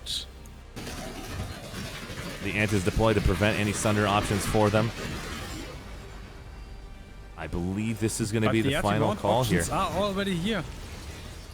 3 minutes remaining on this point. I don't think there's going to be any opportunity here, unless if the Cedric's POV guys is 3 minutes and this is 1 minute and 21 seconds. I really don't know exactly who has a real timer. All we know is that there's still an opportunity. You still fight to the very end. You do not wait for that timer, and you just continue applying pressure. And we're seeing KOTV with another point hold, and then Framito with the Sunder below the A point. They just need to run up 2 stairs, and then they're in the A.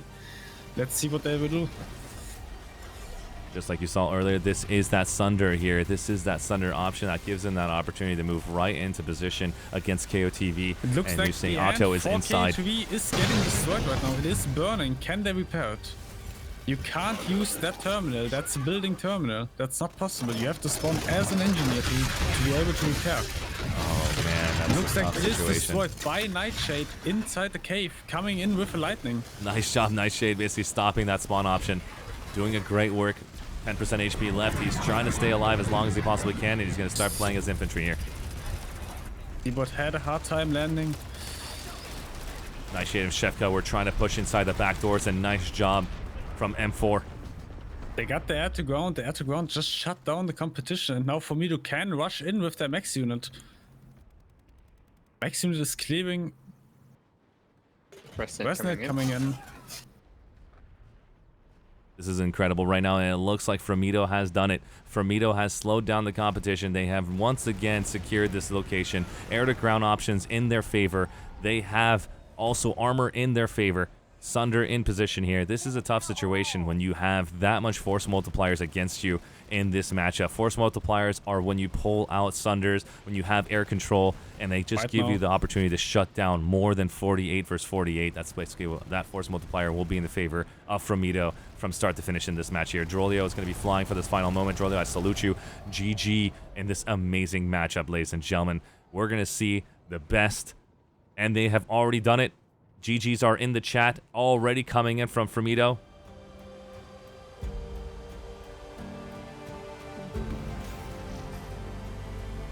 G!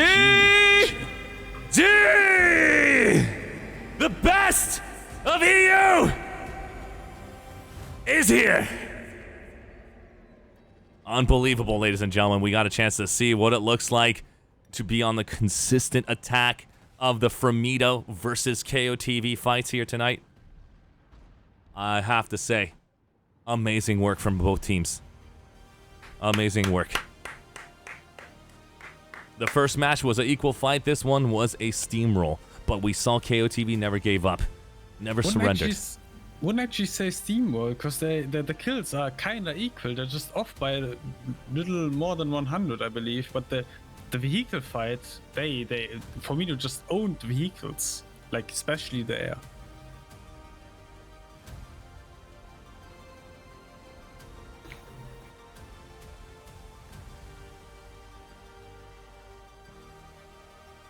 Great job, everybody. I'm going to basically get a chance to go and look at all of you guys. Unbelievable. Claps in chat. Thanks for you guys for tuning in. We got a chance to see the first matchup was Dignity of War versus the Church of TI Alloys. And the second match, we got a chance to see Formido versus KOTV. This was Miller Week 3. Emerald is next at 5 p.m. We have an interview. We're going to basically reach out to those members if they're interested in a 3-minute interview from each team. Thanks for your patience. Everybody go take a 10-minute break. Go get your water. Go get resecured. I'll see you guys in just a minute.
decided to start for a little bit just to chat with chat for a little bit. Chat, it's good to see you guys. Incredible matches here tonight. I want to basically give a huge round of applause to these two teams that we saw from Game 1 and Game 2. Right now, I've got RS Ronin in position and getting started for tonight's interviews with the best of EU. CTIA is on standby, and we're going to get a chance to see if the other 3 outfits are available. I want to say thank you guys all for watching. Chat, this is your opportunity to talk to me here before I go back into the interviews. Did you guys have fun? Is there any feedback that I can get from you guys right now while we're live on stream? One of the feedbacks that I received so far, that was a big one, is when we went to Cedric's camera, my audio and his audio were looping together. And so because I just started this brand new program that allows me to capture Cedric's POV and place it into the observer camera, into the OBS system, and then I just bought a brand new little foot pad over here, I just figured out how to even make it more efficient than ever. So that means the next matches moving forward are just going to be that much better. So I'm going to turn off the sound effects that come in from Cedric's cam, or we're going to leave it on, and then we're going to make it so we have separate OBS switches, so that way we have no 2 switches that are on at the same time. So there's an opportunity to make this stream even higher quality than ever before. And I want to say thanks for being patient, guys. This was fun. This was incredible. And you can see right there, Raveheart hates Fortnite. Thank you so much for coming in and helping me understand that a bit better. And it looks like Fled wants a delay. I'm going to go ahead and make a announcement for you guys on my Discord. So if you guys want a delay for next matchups, you have to come in my Discord. I'm going to make a specific poll. You just basically vote between these 2 emotes. Put a delay or no delay. If I have majority ruled by Thursday next week, I will be putting on a delay moving forward, just so I can make sure I respect the community and everybody who's watching. So you guys have that opportunity to put a delay on the stream if you like. But other than that, pay attention to chat. The API overlay needed to be refreshed. Oh, Jesus Christ. When I first started Dark, I was not only seconds before. I don't even want to tell you what was going on. Like, if you know what I mean, like before some major event happens, oh, Jesus Christ. Imagine the lights could not come on. I had so many technical difficulties right before the match that I just had to push that play button and go in. And I realized there's a couple of things that were missing. But we got through it. The second match, I had to refresh properly. I was off by 1 digit on the zone. Next time, I'm going to refresh it. I'm going to let Cedric and Otto take over. Let them talk in the beginning as I clearly identify, is the API working? Varunda's API is amazing from PSB. I'm going to make sure I double check everything before I come in and fully, get kind of cray-cray. But, love you, Dark. I know I messed up the API at the beginning. That was a tough one. I love you, Ty. I love you, Rave. 100%. What's up, Skylar? It's good to see you. Welcome to the stream. Looks like we got the players here right now. I got Illis from DIG and CTIA here from RS Ronin. We're going to get a chance to hear from these 2 in just a second. Give me 1 minute. We're going to change the scenes in just a second. See you guys in just a second.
seems Julia is gonna come up. Awesome. Thank you so much. I appreciate it. Ladies and gentlemen, we're about to get started on tonight's interviews with the best of Europe here tonight. We had a chance to see Fremito versus Keeper of the Void, as well as CTIA and Dignity of War. Right now, we're going to be talking to Aris Ronan from CTIA. How you doing, buddy? Yeah, I'm good, thanks. Really, really happy to win. So, dude, great fight overall. Understandably so. We had an opportunity in the middle of that matchup at 13 minutes in. CTIA had 6-3, and we had a 2-1 odds, just hoping that DIG can make a huge comeback so that fight can stay close. And they did. They got so close at the very end. Tell me more about that thought, Aris Ronan. Did you guys feel like you were going to win from start to finish, or was that a close fight for you? No, it was close. It was. They really, really did a good job of pulling it back. We had Buzdovan, who's our PL, made some really quick calls, and one of the squads, we played quite autonomously with the squads. One of the squads managed to get like a really nice back cap and add some pressure. So it was close, like all the way to the end. Even at the last minute, we were just capping points in the mid base, really trying to just buy ourselves some time. So when we hit the 1 minute mark, that's when we knew we won, because they couldn't cap anything after that. Nice work. Nice work. I'm going to go over and ask Dig right now. Illist, how you doing? Good. Illist, talk to me, buddy. You were in the middle of that match. I saw you basically standing by, trying to move your troops. Can you tell me more about your position in that fight? Were you the platoon lead? Yes, I was for that match. Say, for sure you had to be. Tell me more about what you're going through your thoughts, man. You guys were making a huge comeback victory at the very end. Less than 6 minutes remaining. I thought you could have pulled it off. Our opener was fine. Like, we made quite a few big mistakes, especially me. Like, we gave the CTA free reign on our vehicle terminals, so they kept getting sendies up from our terminals all the time. Allowed them to get spawns, and we didn't deal with their spawns quickly enough in comparison. Well said. Well said. I got some funny questions in the chat, and I got distracted for a second. At the very end, I punished myself because, like, I made the biggest mistake ever when time is limited on a capture. Oh, what was that? What was that mistake that you made? Yeah, I went for a 3-point base instead of a 1-point base that we already flipped. Yeah, I saw that. It was like because we had slate flipped, and I thought like, let's double up on granite because it was close, but nope, we wasted way too much time on that, and that one base made us pay. But to give you guys some credit here, CTIA tried to do 2 moves back to back, and they were trying to do a steel rain combo back at your Nexus. You shut them down once and twice, dude. Major props on your end. Did you know that they were at your Nexus? Sorry. Am I on the right fight? So yeah, you guys were basically holding down the right before Nexus, your last base. Nexus Alpha, let's say. You guys were holding on to the right-hand side base. 10 seconds remaining. You guys shut them down. They had a steel rain combination to go and take your Nexus Alpha seconds before the cap happens, and you stop both of those steel rains. Did you even know that was a thing? That the deal still rained on us? Yeah. Oh, they came in with galaxies, so we just saw your galaxies from our air squad. So we just dude. Drop, everyone sit on point. I'm gonna go to Aris Ronan. Ronan, dude, I don't think he knew about the double steel rain that you tried to pull off. Also, can you move Lance H? That's from KTV. Roger that. Thank you so much.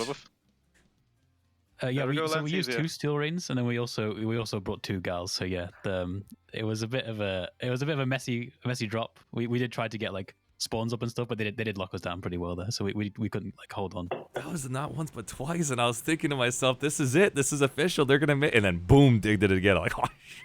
That's amazing. Yeah, like they kept jumping on it. One base was annoying. Like we could have tried to like full commit onto the warp gate, ignoring everything else, and I think we would have succeeded. But I don't know. I wanted to play it safe. I felt like let's just do it like last match where we just focus on territory control and just enjoy the match in fullest.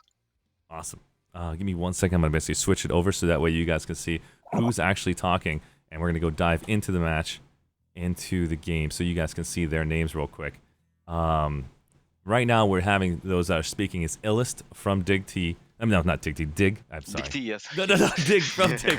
It's in the very beginning of the match. I had mistakes happen. They said, "Is this Dig T or Dig?" I was like, "I believe it's Dig." So there's a little bit of confusion there.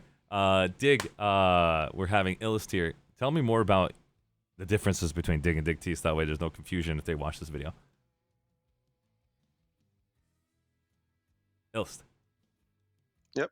Can you tell me the difference between Dig and Dig T? They used to be the tactical branch of DIG back in the day, way back. But now we have, apart from the name, nothing connected. Awesome. And that was basically it. And so, yeah. Yeah, they are the hands down one of the strongest, if not the strongest, VS outfit on Miller. Whoa. That's a major props from coming from Illust. Yep. Major props. RS Ronan and Illust here tonight from CTIA. I'm going to go to Cedric if he has a question, as well as Otto right after. Cedric, you have any questions for these two? So, Illust, I saw your, like, why did the last base capture in the middle at Granite Head Reactor? You had this Thunder on top with the bubble protecting it. Is this a lineup from you guys? Do you, like, plan this out? The bubble thing. Oh, the bubble at the end, like that was my fail. Like I forgot I have like an armory. Like once they orbitaled us, I remember, right, we have orbitals and stuff. Because for the whole match, like SLs that did all the anviling and everything, I barely used the armory. And but I have to say, insane tactics with the Thunder on top, just dropping down onto the yeah, C-point. Nice job. Yep. Sadly, in the end, like we didn't use the same strategy as CTI, which was our mistake. Of like just I did tell the guys to use the terminals, but I guess everyone forgot. Like we focus way more on infantry fighting overall. Like instead of just shock and awe, just spawn in, pull like 10 lightnings, and just destroy everything around, and then push the points. So Nice, instead, and, the guys just do it all infantry instead. So. And we forgot to kill every single terminal on every base we captured, so that was the biggest mistake ever, because I just kept seeing that one CTI infill who keeps just AFKing cloaked near our terminals all the time. I have no clue who that was.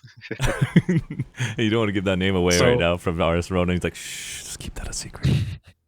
Most likely himself. And a question for both of you: what was the goal for the air? Did you have any plans for the air? How are you gonna play that? For there, like DIG at least has a dedicated air squad, like an actual strong air squad. Like the guys are experienced, like most of them at least. So they can deal fine with the sky. So we always leave air squad to them. In the end, and it just didn't seem like we managed to, I think, outpopulate them with our pilots, meaning like we had more pilots in the sky, so we kept winning every engagement in the sky.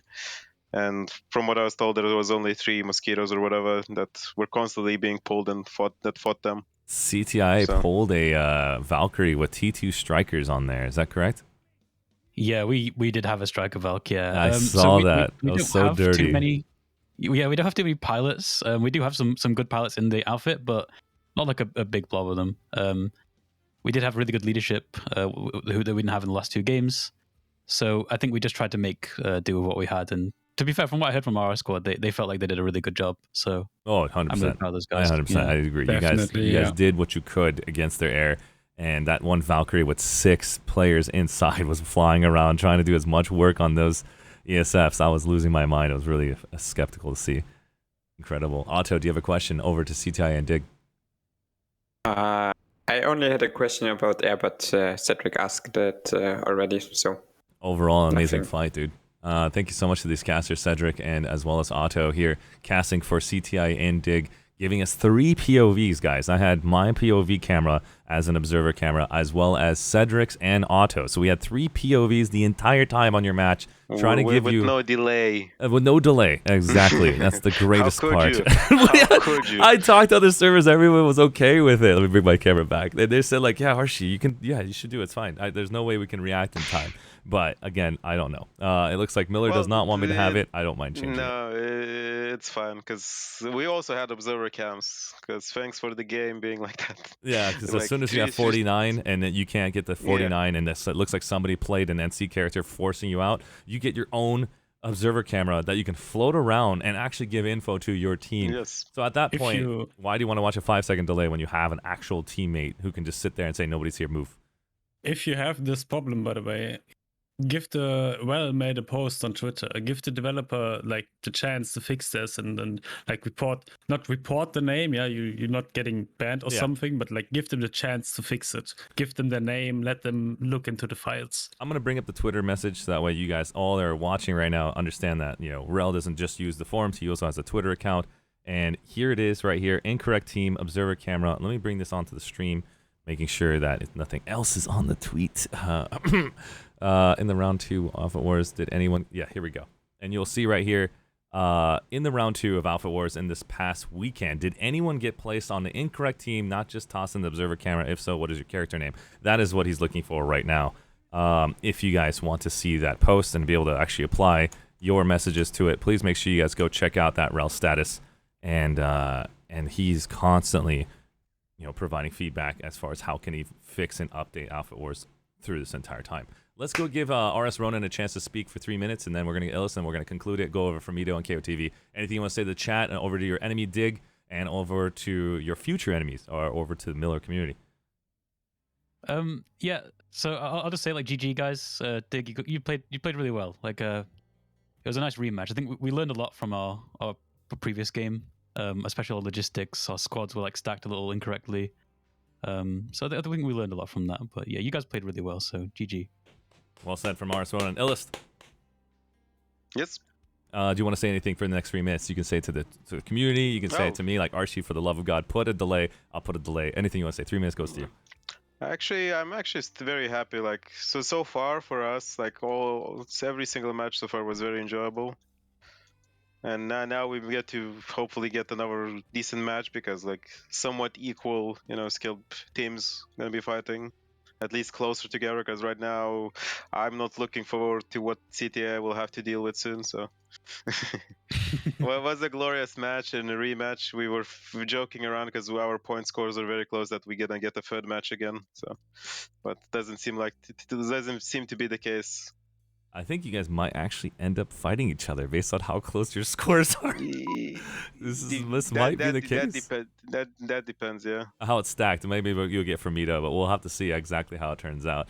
But we're most likely to fight BC, which is also something amazing. will be interesting, because this will be our very first same faction match.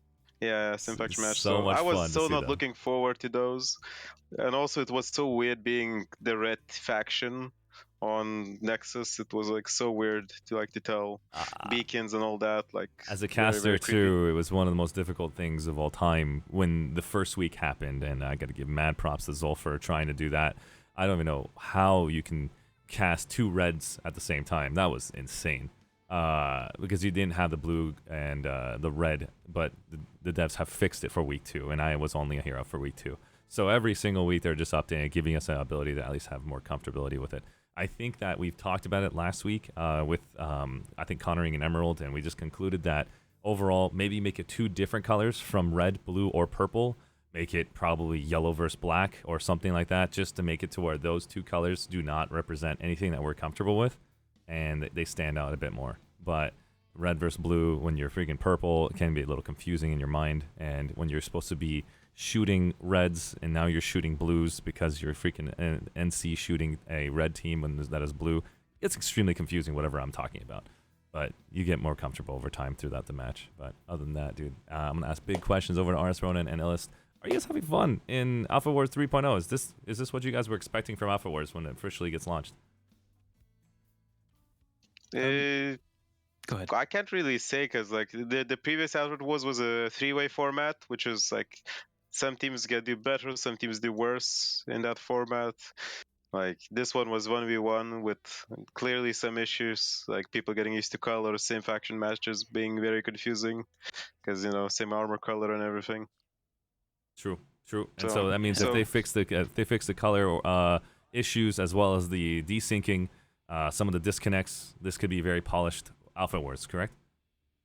Yeah. Would definitely be format, right? would definitely be enjoyable. Plus, it actually like allows you to play on your main character. Like, Jaeger has events, like has competitive matches, like Lane Smash, but like it's on a different server with different logins with specific characters that you need to be given and all that. So it's a bit of a hassle for that. But with this, like, you get to like experience a bit more of a, like, I guess, competitive try-hardy match for people. Nice. And Yeah, Some like it, some dislike it. Yeah. Go ahead, Ronan.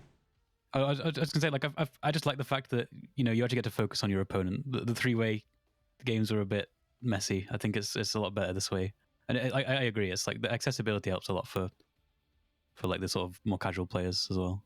No, I do agree. I 100% agree. And I want to say thank you to RSR and Ellis from DIG here tonight, representing these amazing communities here tonight. RSR, would you say you're the platoon leader or leader for Church of TI Alloys? I'm an ex-leader. I used to be an outfit lead, but now I just help out with like events and squad lead and stuff. But I do some like community engagement stuff as well. Nice. Well, thank you so much for coming out, guys. And you guys are more than welcome to stand by and listen to this next section between Fromito and KOTV next. We're going to be talking about this next interview between these two amazing teams. We saw Fromito and KOTV. Lance H is here, Federer Boat, as well as Senior Brother Roe. How you guys doing today? Good, yeah.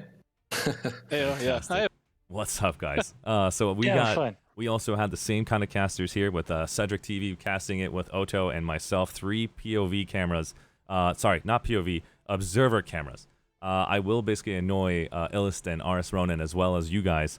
If you guys want me to focus on your matches and you have somebody who's interested in sharing their, to give you an example of what I'm saying, if you know how to run an OBS client, which is very easy, and all you have to do is share your OBS link to me, which I have paid for this monthly subscription, so that way I can actually share 2 POV cameras.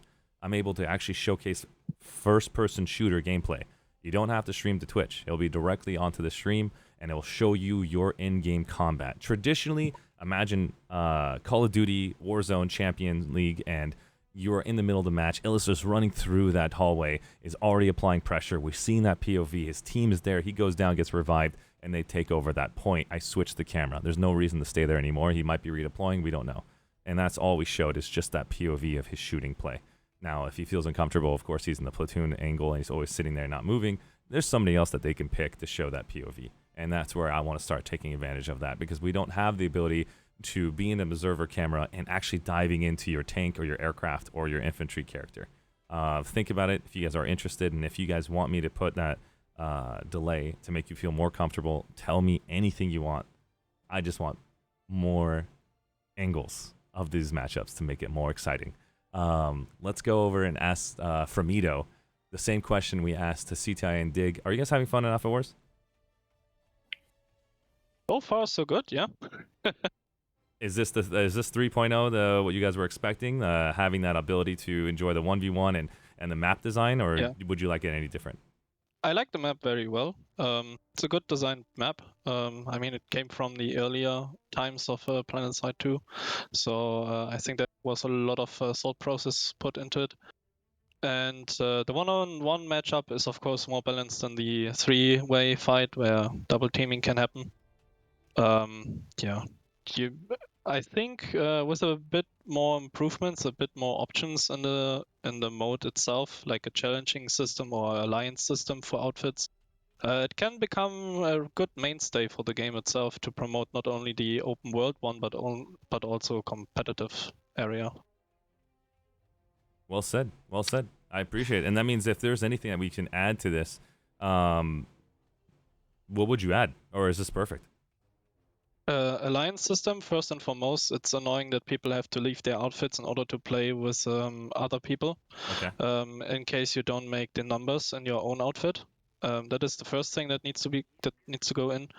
Then the second one would be the challenge system, so that you can use Nexus whenever you find another team that actually wants to play against you. I like it. So you can set up even matches. And then you can go anywhere, like build up a league, build up different instances where you don't only put 48 versus 48, but 24 versus 24, like lane smash, or 12 versus 12, 6 versus 6 infantry fights. There's so much potential in this, as long as resources get put into it and get put into it, then they can make a real mainstay out of this. Would you like to see Miller teams versus Cobalt teams or even Emerald teams? Oh, Yes, that would be definitely. It would be good, but I think that is really the apex of spaghetti code, like trying to connect 2 servers. True, but maybe we will see it. Who knows? I mean, yeah, if it's possible, sure, because it enlarges the pool you can pick your opponents from. You know, there's certain outfits on Emerald or Cobalt where they are on your same strength wave, basically on your same level. So you actually have a great time fighting, not only stomp versus counter stomp, stuff like that. So yeah. Nice. I have the same question for both of you teams as well. Like, what was your thought process in the air gameplay? Did you had any plans? I saw Formido having a strong air. I saw KOTV trying to work against that. What was your thought process? You go ahead, Senior. Well, for us, it's dominance at best and contesting at the very least. So as long as my infantry guys don't get ground pounded by hostiles, I'm fine. If I get a bonus ground pound from my air squad, then I'm happy. So that worked out for us today. And that's our approach to it. I think that's everyone's approach. Yeah, we were trying to contest them, and we were feeling much more confident going into this match because we just had played Ruin and they whooped our asses. They're pretty good players, and we thought, right, we can take them on. We know that at least the skill gap is more, well, at least the discrepancy between Formido and KOTV is not too large apart. But I think tonight we saw that Senior is a very well organized and renowned lane smash leader, and Formido brought the tools to this match that they needed to win to basically get their win condition. We were trying as hard as possible to work against. We did not want to allow a defeat by taking our home base, by taking our nexus. That was at least the little win we could take off this battlefield tonight, and we were happy to do so. But other than that, we knew we had to go in air. They will also go air. We lost the fight, and then we just tried to, fight at the bases and get some kind of like game going, at least some infantry game going with beacons, with Sundays below the surface, etc.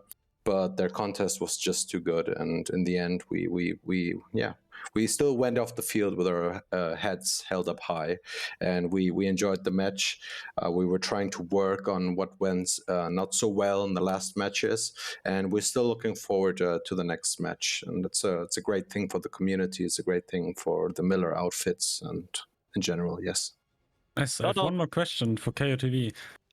I saw... Give me a second. Shout out to Glenn because he was our PL today, not me. I was only squad leader. Very nice. I yelled at people, angry German, but he was doing the concert on the whole map. So shout out to Glenn. Nice job, Glenn. Nice. So one more question to KOTV. I saw like once the base capture on your home base was going for Formido, you pulled a lot of lightnings to clear out the Sundays. Was that an all call? Like, was it just? I think it was more of a impulsive reaction because lightnings basically are not really worth the nanites, and we were going over this a lot in the past. There was a tool to have at least at the base to kind of like clear the skies, an approach born out of necessity and also partly despair, but it helped us at least to clean the nexus space and then get back to the point. We were trying then to stage kind of like counter attacks, getting into Valks, go to other bases. You're always getting back cap, but once you have the point, you have to stage some kind of offense and get to their points and try to split up their forces, which only worked in parts, and we could see their reaction was fast. They had good Sunday points, good Sunday spawns. Even though when we thought we took a point and we were trying to move forward or something, they just then dropped on the point. So our forward attack was already countered. We had to pull back. We had to defend. Our forces were split up. Once you get off the point, getting back to the point, maybe even having redeployed as a max, you lose the nanites, right? So we were drained in the end of our resources and tried to fight back as much as possible. Nice. I give it back to Arshee. Thank you so much. I'm going to try giving Auto an opportunity to talk about Formido and KOTV. You have anything to say before I give him my next questions over to him? Not much. It was an interesting game. I like that KOTV still tried to go for backcaps when Formido was on their home base. 100%. Was a fun match. Always fighting. That's a good spirit. Mad props over to you guys. It can be really disheartening when you guys get to your final point. It's 8-1. And at that point, how do you keep people motivated? Is there anybody, Lance H, that continued hyping your community up and that made sure you guys continued applying pressure, or that wasn't needed? You guys are just... It is for sure difficult because some players might not be as experienced, and they see the game in a microcosmos of what is happening right in front of them, and they don't know how we will progress to the other bases. But I wasn't the platoon leader. This was someone else, but I was taking care of a fire team and greater perspective of a squad. So I was just trying, or we are just trying to stay calm and just say, hey, we can do this, guys. Come on, let's get it. Let's just do it, and push forward. Basically, it's kind of like trying to, I don't know, take care of a little group of kids or something, get them to come down at a birthday or something. And I was, even when we were defending the Nexus, and I think that happened quite fast, I said we still can win this. We still can push back if we start our counterattacks and stuff, because I think there was a real chance at some point. But Nexus substation, you guys held on. Great job. Exactly. And I mean, if we once get like a foothold maybe going, and the enemy is not always doing everything right. You also count, of course, on some of their mistakes. So to go forward, if we would have just maybe get a little more push on one of the lanes, and then suddenly they feel like the urge to defend more, they split up. But they had us. They did their job really well. But it's, of course, I mean, we played Ruin, right? And Ruin, I mean, they're very strong outfit, and we knew that. We still told ourselves we have chances, like you can't go into match and say, it's all for naught, you can't go forward. But at the same time, this is a huge community. A lot of players also play on other factions. They know other people. So it's still a huge coming together, so to speak. And celebrating this game together, right? At the end of the day, we all go off this field and we still play together. We still enjoy each other's in the lane smash or on the Jaeger server. So we still play and enjoy. Well said.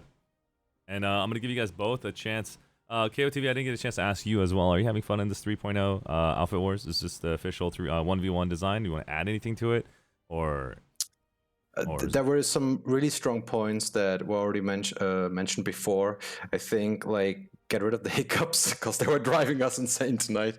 But I think they were not intended. Also, that you can just stay in your platoon that you created before when you go to the map. That would be a really neat and nice thing. I know, sure, you can organize it on that map itself. It would be amazing if we get some kind of like more support for the community that wants to set up those kind of matches, so they don't always have to rely on the Jaeger server. I know that in the live community of Planetside, I mean, I can't speak for everyone, but the people that I've talked to, there is a little bit of sentiment to like have these events on the Jaeger server because of ping, etc. If there could be some kind of support to set up a more instanced way of being competitive against other outfits, like I think Senior mentioned it, then that would be really strong. Like if we could have our own matches, even if it's just 24 against 24 or something. I know that also there's always the danger of splitting up communities, right? And you will lose players on life. But maybe this could also be done in a certain like instanced way that is only temporarily open on certain days, so you still can have your big population at the weekends. Other than that, I just want to say big props to Formido. It was still a pleasure playing you guys. We hope to push forward strong and see what's coming next. This is a great format. It's much better than the 3-way. There's less, let's call it king making in it, and more skill, more competitiveness, and I think this is a great way to go for this community. Well said. Well said. Is there anything else like Formido wants to add? 3 minutes goes to you guys, and then we're going to conclude today's meeting. And I want to say thank you guys all for basically stopping by. Well, first of all, thanks to KOTV for the matchup. It was at one point when you were re-attacking your Side two points. 1-point bases. Yeah. That was actually quite critical that we clutched it down the last second on the north side and so on, that we gained our momentum back. Otherwise, this would have like swung the other way. And so, yeah, it was definitely a very intense match. Until the last 2 minutes, I was screaming at people in command channel to do stuff until I realized, wait a second, they can't even cap it anymore in time. So, yeah, that was how much pressure I was getting shit done. And yeah, that was really good. For anything else, thanks for Glyn, especially once again. He is the brain of all this stuff for us. So without him, we would have no plan and no PL. So shout out to him once again. And to all the FMD guys, like, we were not sure that we actually would be able to hit the 48 people necessary to field a whole platoon. So I'm very impressed that now, for the third time, we actually managed that once again with a bit of spare, with a bit of reserves. And yeah, I hope that we will see some interesting matches tomorrow, because tomorrow will decide who we're gonna play with in the third round, and our third round will decide whether we go into the top 8 or not. So cope. What's your score? With you guys right now, 4 of you for Miller representing here, can I get you guys to give me your top 3 who you think is going to make Miller? I would love to hear it right now. Let's go basically give some CTIA a chance to say it, Dig, and we'll go for Mito and KOTV in order. CTIA, RS Ronan, who's your top 3? I know it's going to cause some drama, but would love to hear it. If you already have it, it's already said. You guys already done on your due diligence, but if you don't want to say it, you say pass. I'll go to Ellis. So I think DIG and 1RPC are very, very strong teams. For the final contender, I guess it's probably between LPS and RU. Like, they're both really, really good teams.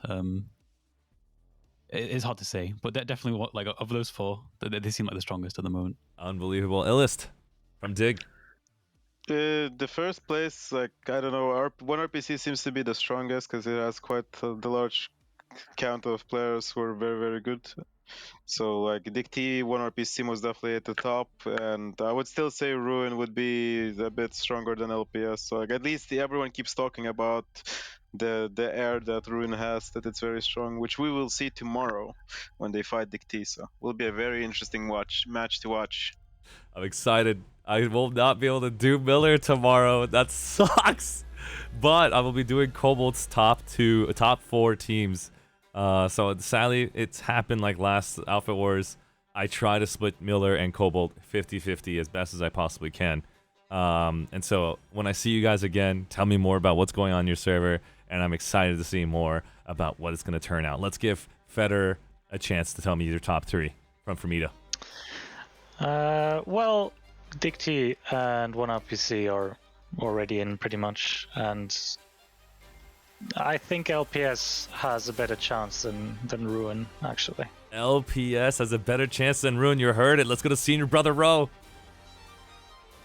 DIG, RPC, and Rune. That's like straight up fact. I think first place. I don't like it, but I have to say it. It will probably be DIG. If they can get their heads out of their asses, they will beat the RPC guys. Then yeah, RPC second, and I think Rune third. I haven't seen Rune much. Like, so far their matchups were not impressive. Yeah, so I really can't judge them that well. We will know tomorrow. It's going to be incredible. You're going to see DIG versus Ruin the next match for tomorrow's match. If you guys are listening in, check out the other casters for Miller tomorrow. You'll get a chance to see these 2 amazing back-to-back matches. These are going to be the top 3, DIG, Ruin, and 1RPC. We heard it just right here. And Lance H, your top 3. DIG, 1RPC, LPS. LPS taking that one. Oh man, this is gonna be incredible. So many hurt feelings on live service by LPS. Yeah, I mean, the death threats will probably come in T-minus 1 minute. But you have to put it out there. DIG is super strong, and I think they will have much better cohesion than 1RPC. Even though 1RPC, I mean, shout out to Silomf, but they also have great players, but they don't have played so much together. Exactly why I decided to do 3, guys. I just want a little bit of salt. I tried to go on Reddit. People were telling me Reddit's really salty. I went to the top 5 posts, no salt at all. It was so goddamn nice over there. And you guys are all telling me red is freaking salty, and I'm like, well, let me build a little bit of salt between you guys. The salt will flow once we get the upheaval. Like if Ruin beats DIG, for example, tomorrow, like then salt will flow in then tons. it will. Everybody who's watching right now, I'm gonna be. All I'm gonna say, the NC faction has the upper hand with NC Maxes. That's true. That's true. I hate them. 2022. We did talk about the 3 of the best factions in order from this stream. I don't know, other streams have said it. NC is taking the first place, TR is second, and the last place is VS based on Outfit Wars 3.0, based on the current weapon makeup, how you guys have the mast for the NC, how the Reaver is more powerful in kill time compared to the Mosquito, and just VS is getting underhanded on all 3 aspects in Outfit Wars. But overall, you guys are seeing DIG representing the VS. This is like watching StarCraft 2, where Zerg was never in the matchup. It was always Terran and Protoss in every single situation. And then all of a sudden, an American player in the Korean servers playing Zerg out of proportion comes in and takes that W. And we're going to see if VS DIG can make that opportunity to say, hey, even though the VS is the underdog faction, we still can take that W spot. And you heard it here tonight. It's gonna be sick. Nice to hear that you compared DIG with Zerg. I didn't mean Zerg! I meant Zerg at the time. Zerg, Protoss, Terran, Zerg at the time was just the underdog. It clearly was not at the height of the game what Protoss players were doing and Terran players were doing. But I'm trying to farm sword. No, I'm not trying to farm sword. That was me. I've been trying. Wait, that's even worse. Oh shit. Anyways, thank you guys so much for coming by. RS Ronan, Illist, Federo, as well as Senior Brother Row, Lance H, Cedric TV, Oto. I want to make sure I do my shout outs over to the people that have helped out. At the same time, Varunda, who's done an amazing job on this amazing API, updated it one more time. I didn't have a chance to basically work on it. If you guys don't know what he's done, he's going to give you a chance to see top kills, and he's going to give you top damage overall, and you're going to see players standing on the top with their kill percentages on the left and right side of the screen. I just didn't want to touch it. I have so much shit going on between 3 cameras that I made mistakes on the audio side. But I know what to do. I know how to make it better. We're going to work on that tonight, right when we end this stream. But I also want to say thank you guys all for tuning in. My name is ArsheeTV, and we're going to be casting next on Emerald in the next 4 hours from now. But before we go, Sunday, I'm going to log in, and we're going to watch some people's POVs, montages that they made of Outfit Wars, and any of the memes that you guys have done so far. And there's at least a couple videos have already been made in less than 3 weeks, and we're going to showcase them live on stream. If you have a video you want to share and you want to make your own montage, or you want to talk about, the team that basically you're going against, or make fun of them however you want, as long as you're not racist, derogatory, sexist, feel free to share. And I'd love to showcase that live on stream. I want to get you guys up and running. And for Miller, Cobalt, Emerald, Connery, we're going to get a chance to see all of those. Sadly, I can't showcase Soltech. It's just not within my time zone. I need some sleep. But at the same time, at the end of Saturday, I will lose my voice again. So if you're wondering why my voice sounds even deeper, it's probably because I lost my high-pitched voice. But yeah, GG's all around, guys. Honestly, well done. Last thing. RS Ronan, CTIA, question for you. Is there anybody on your team interested in sharing their POV camera of your matches? Yeah, I can ask later on. I'll see. I'll pop you a DM. Please, give me their names. I'll give them the link on how to share it on OBS. It's very easy. They're just going to click on a single button called Start Virtual Camera. They're going to share that virtual camera, and that way they're just going to show the game only. I can teach them how to do that. They will not be streaming to Twitch, so no one can stream snipe them. Anytime I see an opportunity where you guys are in the middle of combat, I have 4 monitors. I can immediately jump to them while they're pushing in. So imagine I'm flying in the sky in the observer camera. I see right now RS Ronan is about to walk into the room. I'm watching it. I know I have a POV version of you. Click. Instantly, I'm RS Ronan POV camera with your gun out, blazing into the interior. Of course, getting killed over and over again. But you're going to get revived and you're going to continue pushing. But at least gives you an idea what it looks like to be Planetside in the floor, on boots on the ground. And at the same time, let's go to Illist. Illist, is there anybody interested in POVs, or if you feel so comfortable? How would that work? Like, just send you a recording, or be in the Discord channel with you while playing? So there's a it's called Streamable, and I'm paying monthly on it. It's $30 a month, not a big deal. For 2 POVs I can get. And that means, let's imagine around Illist, you want to share your POV. You think that yours is very highly entertaining, right? And so I give you the link. You go on there, you just connect to my account, and then it's just a website. You go and click on your screen saying, I'm going to share my OBS virtual camera. Anything that your OBS virtual camera is showing, like what you see me, I'm moving my hands right now, I can change it right now to this scene. I can change it to this scene. I can change it to, over to Cedric, who's right now over here. I can do those changes, right? But the difference is that you're just showing your game. That's it. And so at that given moment, once you give me that link, I just put that as a browser source for me, and I could share your gameplay anytime I click on Illust camera view. And if I click on it, boom, I'm right into your camera view, and we're showcasing you live on stream and how your POV looks like. Only when I see it on my end, I see you in a perfect position in OBS, floating above, I'm like, this is a great time for me to switch to Illust POV, or the person that you think it is. And so then I will also make a tag for them, so you guys will know that this is representing DIG, and then that person's name, and we'll do it that way. There's no stream sniping of that person. That person's shooting someone in the face, for the love of God, when 24 versus 24 happening there. It's at that point, it's like epic fights to showcase. I will undo that scene. I won't let you guys see it anymore after that fight's concluded, and then we'll go back to the observer camera floating in the skies, and then we'll do the same thing. That's just the example. If you don't know what that looks like, we did it for the cast between Cedric and another player for Dior. There was Big Men versus Christian Dior. That was the first ever alpha where I did, and I had 2 POVs and 1 observer camera. Now we have 3 observer cameras, and I'm aiming to get 4 POVs. I'm down. Thank you so much, Ellis. I could see if anyone else wants to, because we'll see depending on who wants to lead. If no one wants to, then I'll be leading. Oh yeah. If you have anybody that you feel confident enough that is a good shooter or a good armor player or a good air player, those are the best POVs to showcase. I think if I did the platoon lead, I'm already showcasing you so easily with my observer camera, but usually you're standing still. And so it's only because platoon leads really are just reading the map the entire time. You're literally, might as well just tell the developers, give the platoon leaders observer camera and let them float in the sky and do that instead of being a player. What do you think? Would be cool, actually. That's better, right? Sit in some command module room thing and then just press buttons for any bases that you control. Yep. And at the same time, everything you share will be 100% muted. None of your gameplay will share your audio through.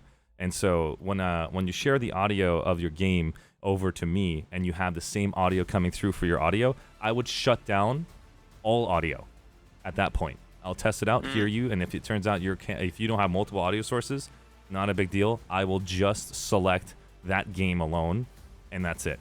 And that way we can just basically showcase their point of view, and I'll just talk right over your gameplay as you're walking in. It would be nice to hear gunfire, but it's not a big deal. But other than that, thank you so much, Dig. We're going to go to Feder from Permito. I want it as well, if you guys know what I'm talking about. If you have any questions about POV cameras. I mean, we'll definitely ask around. Yeah, talk to Shefka as well. I saw Shefka out there. He's not here right now. Yeah. Son of a bitch. He didn't want to come over here.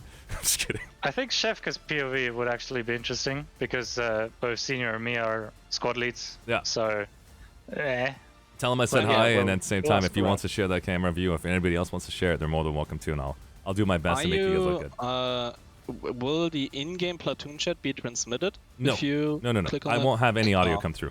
I mean, you would have some fun and entertainment if you had an angry German yelling at people. I would love to have it. I just don't want to do it if you say no. That's the thing. If first of all, I'm saying I will not put audio in. It will just be your visuals. But if you want the audio in and the text and the screaming, I don't mind it. That's the best thing on the planet, is switching from Arshee being like, ladies and gentlemen, we're going to go check out Shefka, and he's also screaming, son of a bitch! What the Yeah, you would need an R18 disclaimer with me. Oh, God.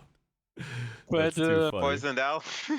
That would be amazing. Basically, I mean, yeah, I have no problem with that. Like, the enemy, the real-time information they get from me, angry yelling at people, that doesn't mean jack shit, so... But at the same time, it would just give real, actual comms, real positioning. This is what you see in Call of Duty Champions League. This is literally what we see. We actually turn the cameras on. We see their face. We can make this work next weekend if you want. Oh, it'd be such a legendary move. By the way, looking at how the matches go, we might actually get to rematch CTIA, which I'm looking forward. Yeah. And for me to get to fight Ruin, Nah, there's another option, but we have to cope really a lot. Yes, that's LPS versus BRTD, Yes. depending on who does better. But And I'm gonna if BRTD doesn't get completely stomped, then yeah, then you get lucky and Ruin fights LPS, which is cool, and then you fight CTA and we fight VCBs. I have 2 more matches, guys. I have 2 more matches, which is week 4 and week 5, to be able to focus on you guys who are listening and watching the stream and giving you those POVs and priorities. Even if you're not rank 1, I'm going to do your stream because you're giving me POVs. POVs are going to be priority and then your rank. And so if somehow DIG heard this and they're like, dude, we're going to give you our POVs and we want you to do our cast, then I will do theirs. But the point is, you guys are here right now. So you guys have the upper edge. And I will do your cast on 4 and 5. I won't be here on the 6th because I have TwitchCon. It's going to be exactly the same days as the final week 6. But on week 7, I will just focus directly on the best matches because it is literally the Champions League and that's it. And we'll finally conclude Outfit Wars. And if you ever wanted between week 3 all the way to week 7 to do an outfit spotlight with multiple observer cameras that I have now and multiple POVs that I could take advantage of from your gameplay in the live server, and the Outfit Wars outfit spotlight that I did in the past is upgraded to now 7 camera positions, it would look legendary in the live play. But that's up to you guys if you want it. Fermito, thank you so much for answering that question. I appreciate you guys, as well as KOTV Lance. Are you guys cool with that as well? I think it's an absolutely great idea. It would add much more action to the whole basically scene. I was already thinking if I would do it in the next match. I don't know how much resources that pulls. I guess probably not much anyway. I don't think it does, as long as you don't go live with it. You're just sharing it directly to my OBS, and it's just a stream link. But if you look at the upload rate, double check your upload speed. Oops, looks like I just got kicked. Double check the upload rate and seeing if you guys can give up to 6 megabytes upload. That's going to be the criteria for quality. And if you don't have a 6 upload, that's the bare minimum I would recommend, because we're going for quality. I mean, all this work is going to go into it. If you can't do a 6 upload, then find somebody who can. I think 6 at this time in 2022 is doable, but if none of you guys have it, dude, I don't mind. Just bring it down to whatever you. But it would be like I'll definitely bring it up, and I think it would be an absolutely great thing. It adds a lot of action, and you can just dive right in. You can see what's going on, jump around. So the observer cam, it is nice, but it's also at times, following the action, it can get sometimes a little bit confusing and stuff. I love so you it's for nice. saying that. Exactly, bro. I can't stand it, bro. There's times where I just want to be a boost on the floor. I want to see you guys get shot in the face. Exactly. Where are you peeking? How did you kill that player? It's so much more effective to see when you get the kill and it shows a registered kill on the top right. Yeah. Sick. I mean, that would be also amazing if they would implement some kind of technology like this. I know we already have asking for a lot here on top of this mountain of spaghetti code. But if we're already there, I mean, Christmas is soon, and we all can come up with some ideas for gifts. That would be amazing. I mean, if you could see how 2 players peek each other and then exchange the bullets and kill. I mean, that could be the future of Planetside storytelling. I do agree. And at the same time, I do want to do more events with you guys. I know outside of Outfit Wars, everyone takes a break, and that's when I have to take a break too. As a full-time content creator streamer here, I can't stop because everybody needs to take a break. But if you guys want to do events, you guys want to do another showcase, I'm more than welcome to do it. I found a platform, thanks to EWOGX, has shown me the ability to share multiple POVs with quality on precision. And so it's going to be really sick to show you guys all these cool effects that we've created here. And thanks to the graphic designer Mingo, as well as Cedric, basically worked really hard on pulling all of your freaking logos and helping me understand who is who. The amount of work Cedric has done for ArsheeTV is insane, guys. I don't even know how to explain it. We sat there for 8 hours trying to find your logos, trying to find time screenshotting it.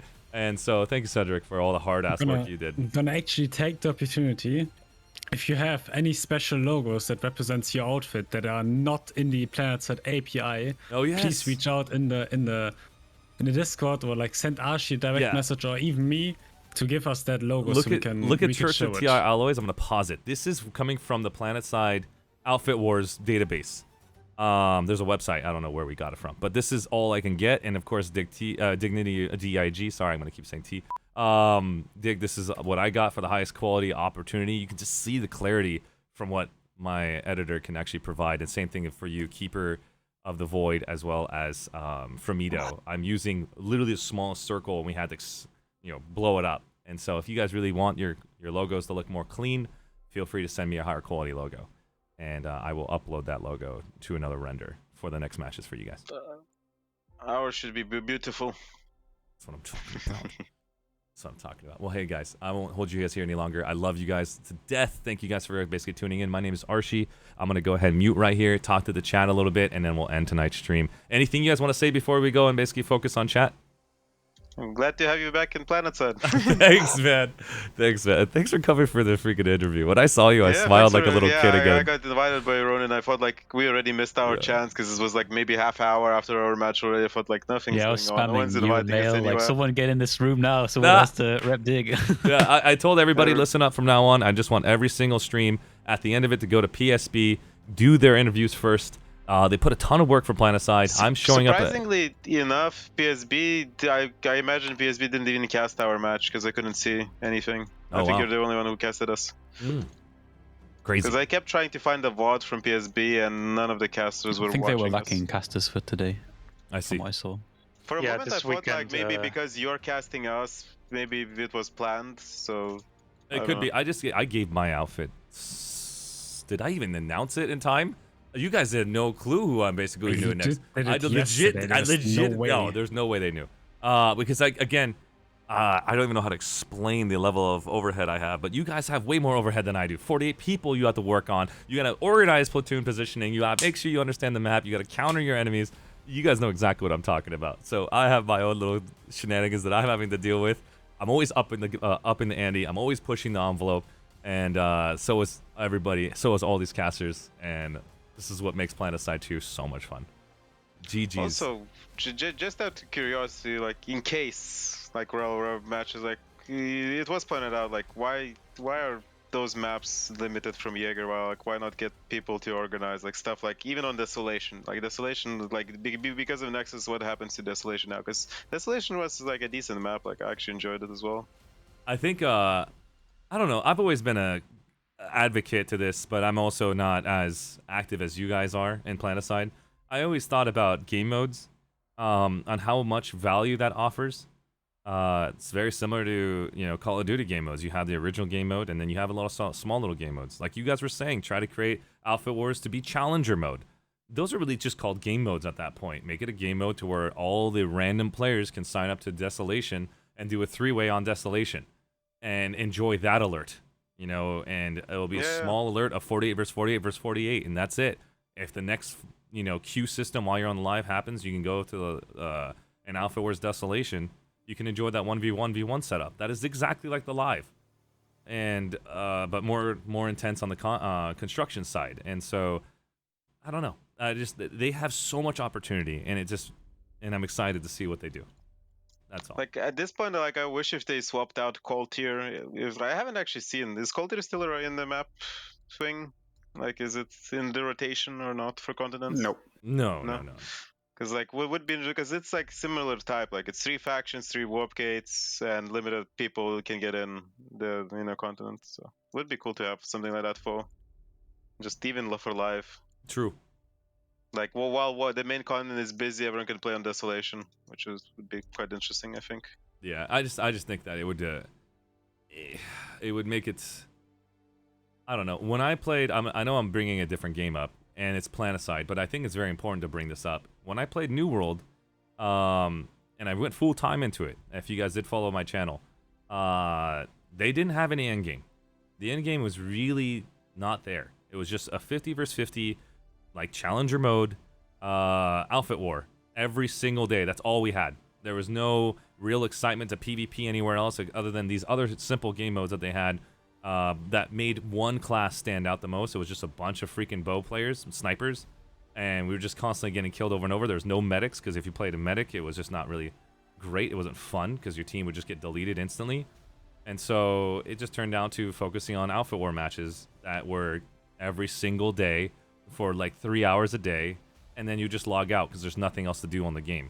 They didn't have any other opportunity to enjoy it. Like Planetside has the live server to enjoy. And so if you had more options, like, you know, working towards your end game, you guys now have Alpha Wars. You guys now have other game modes that you can enjoy that is just as fun as the live server, which is Desolation. And you just said, you know, there's other maps that they've made. So I don't know what's going to make Planetside more exciting for the average consumer. And of course, the existing veteran player base. So you guys know those answers. That's why I always ask you those questions. And I'd love to hear what your thoughts are. It's fun. But other than that, dude, let's go ahead and basically conclude today's meeting. I want to say goodbye to the chat here. You guys are more than welcome to talk amongst yourselves. I'll mute right here, and then I'm going to talk to you guys in just a second, and then we're going to send this raid to somebody else. Love you guys. You guys feel free to talk amongst yourselves. Chat, thanks for tuning in.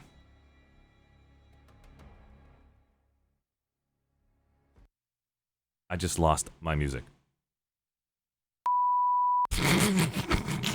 As soon as I clicked on the music, it said, nope, you are not going to be able to play anything. Ah, damn it. This is epic streamer here tonight.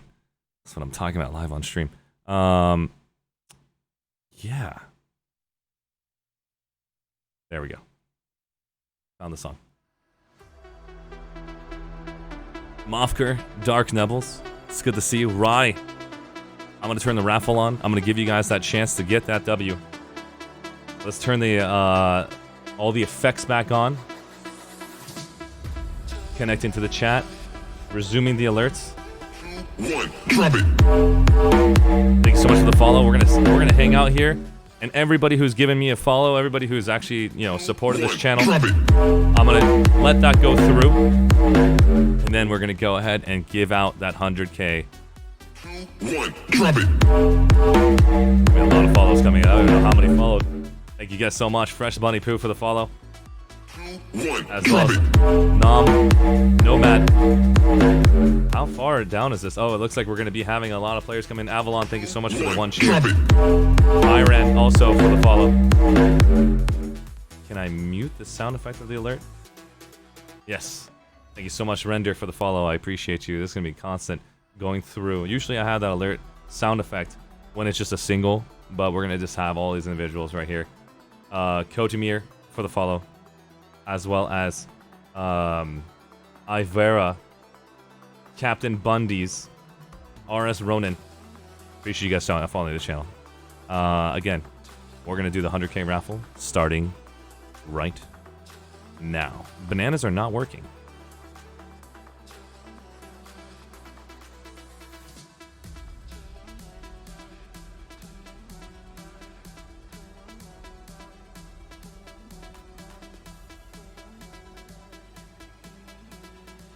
There we go. This is not okay. This needs to stop now. What? It needs to stop right now. I just started. Like I'm just letting you guys use the effects now. Jesus Christ. Shh. Deep breaths. Deep breaths. Chat. Final 100,000. Starts now. Good luck. Ladies and gentlemen, 100,000 cash money has been redeemed. You know what to do.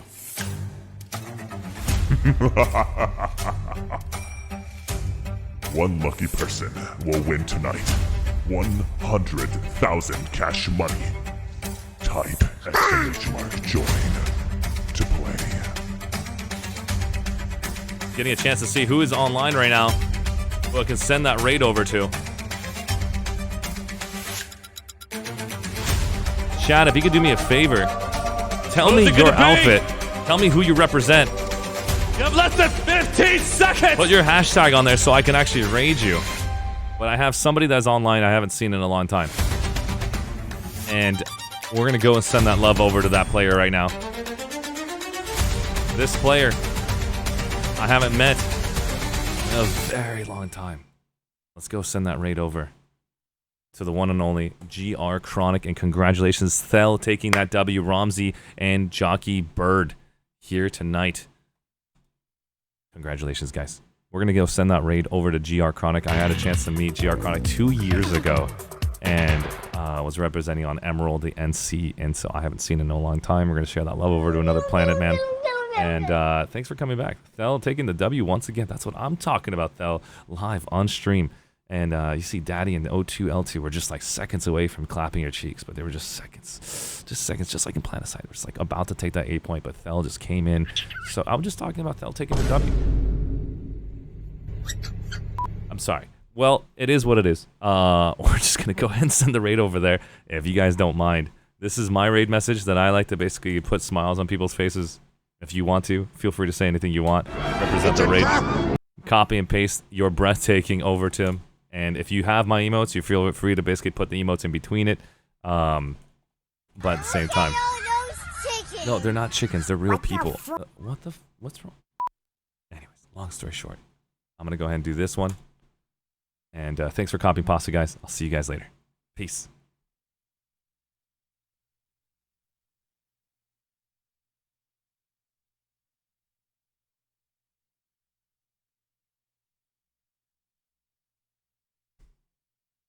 The show, and I was like, that's what you said, and his name sounds Japanese. Oh god. Hold up, I got this guy. Wait, but I'm getting all these breathtaking Archie viewers because I got rated by Archie ? Oh, you almost banned. You almost banned them all for spamming because they rated me. Oh my god. Hey, thanks Archie, I really appreciate